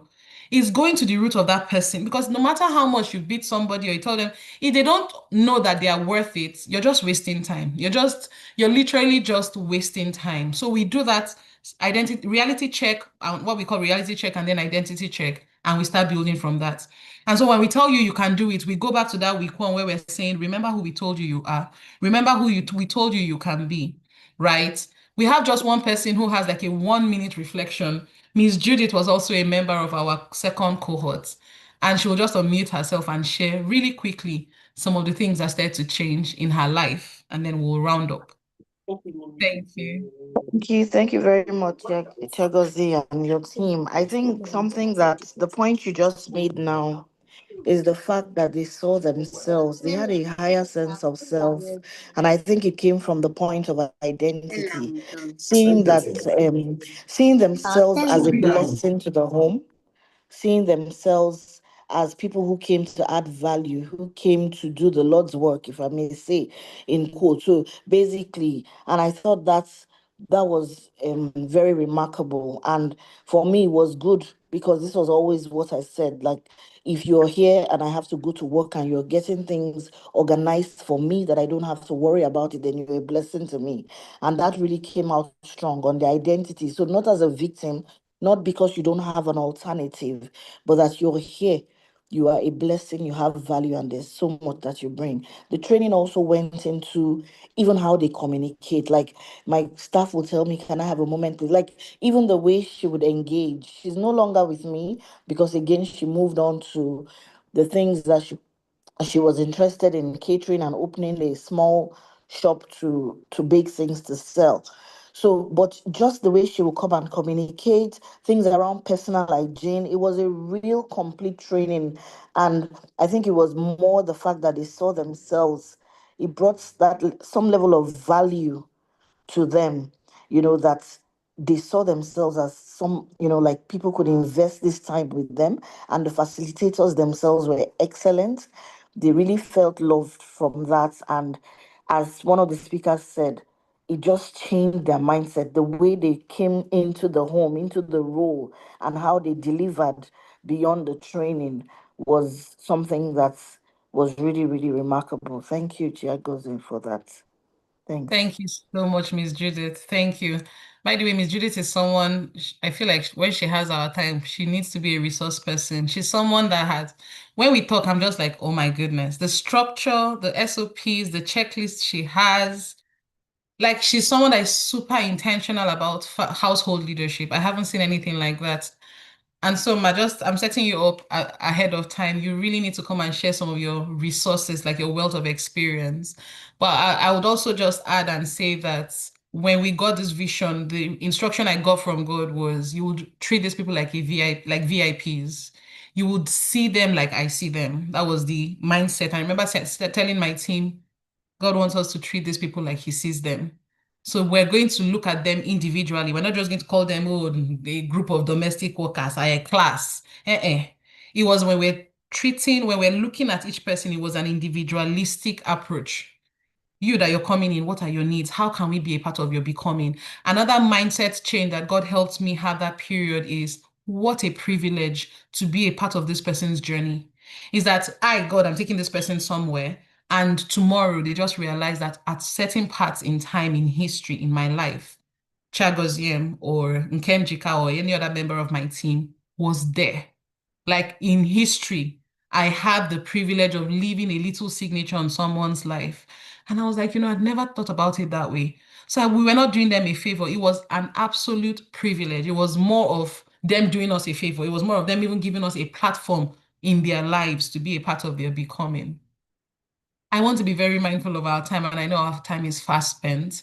But when we did a survey at the beginning of this program, sometime in June, something we saw was that a lot of the pain points for employers is onboarding, training. And again, it came up again and again throughout our conversation here. People are asking, how can I standardize my training? What does it look like? Like, how would I help?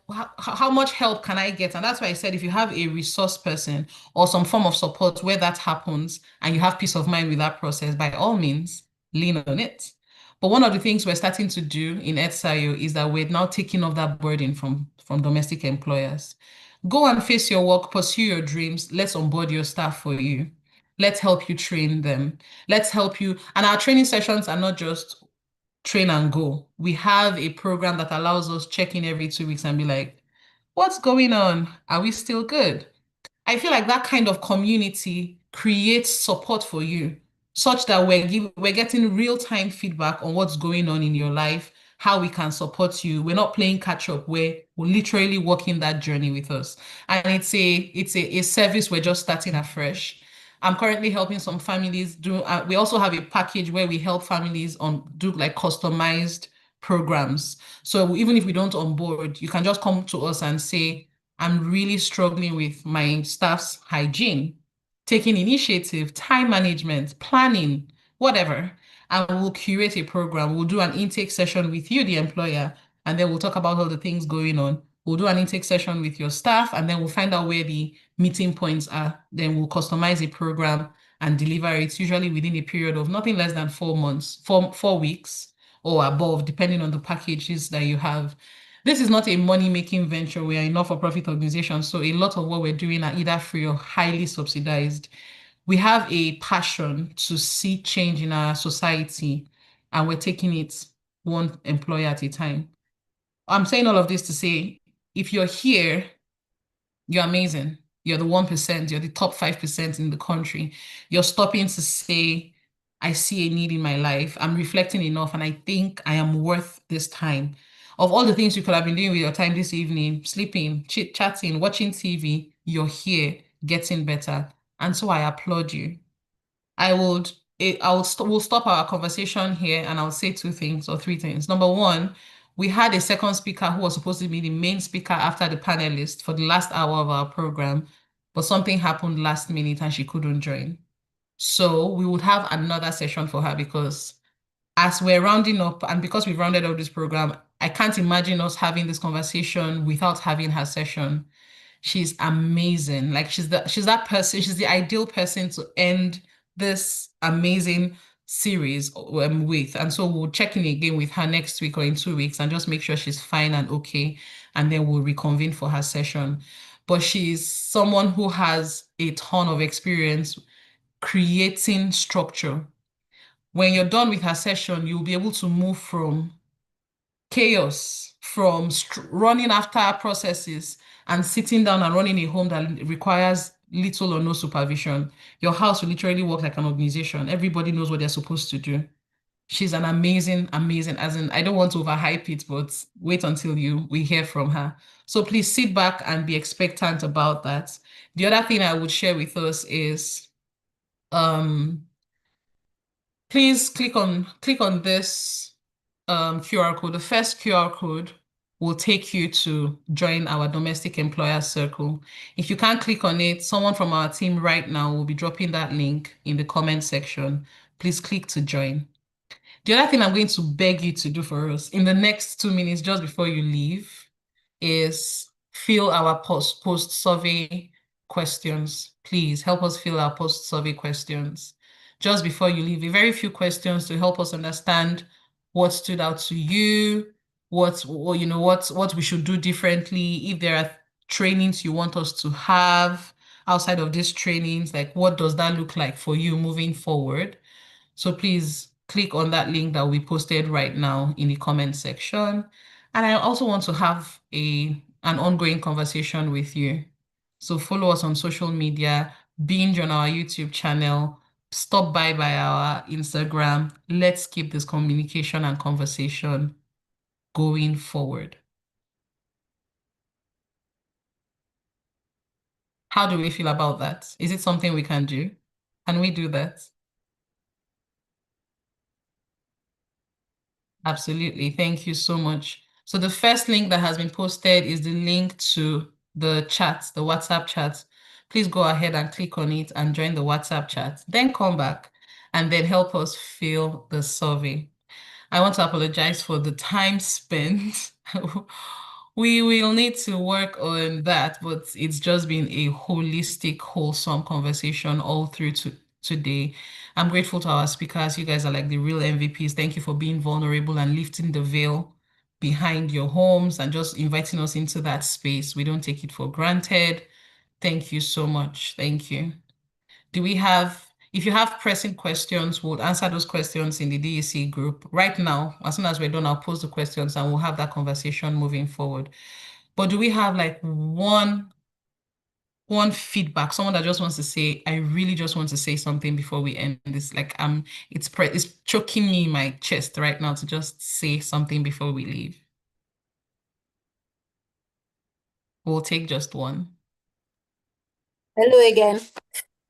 Okay. I missed this, so under a minute this time. I just want to encourage everyone, based on everything we've said over the last 4 weeks, depending on your situation and the output you want, go for the arrangement that is more realistic and suitable for your situation. If you want to run a very good or have a tight ship, be willing to pay the money and have a professional relationship. I like that. Thank you so much. Pay for it. Absolutely. I agree. Pay for it. Pay for your peace of mind. And that's one question I ask our employers. How much is your peace of mind? How much can you actually pay for to have peace of mind and to just travel and leave your kids and know they're in good hands? Or how much can that, what does that, how much can that cost? How much can be too much to pay for that? Thank you so much, Ms. Blank. That's a mark of a modern domestic employer. Absolutely. All right, guys. Please click on the survey. If you've done the survey, please just let us know. Just say done if you fill the survey. Can everybody see the survey? Just let me know with your show of hands. Can you see the survey?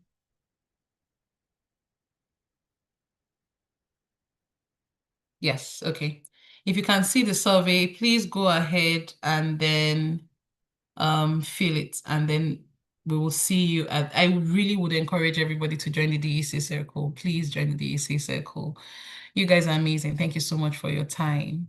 I hope you have an amazing rest of your day.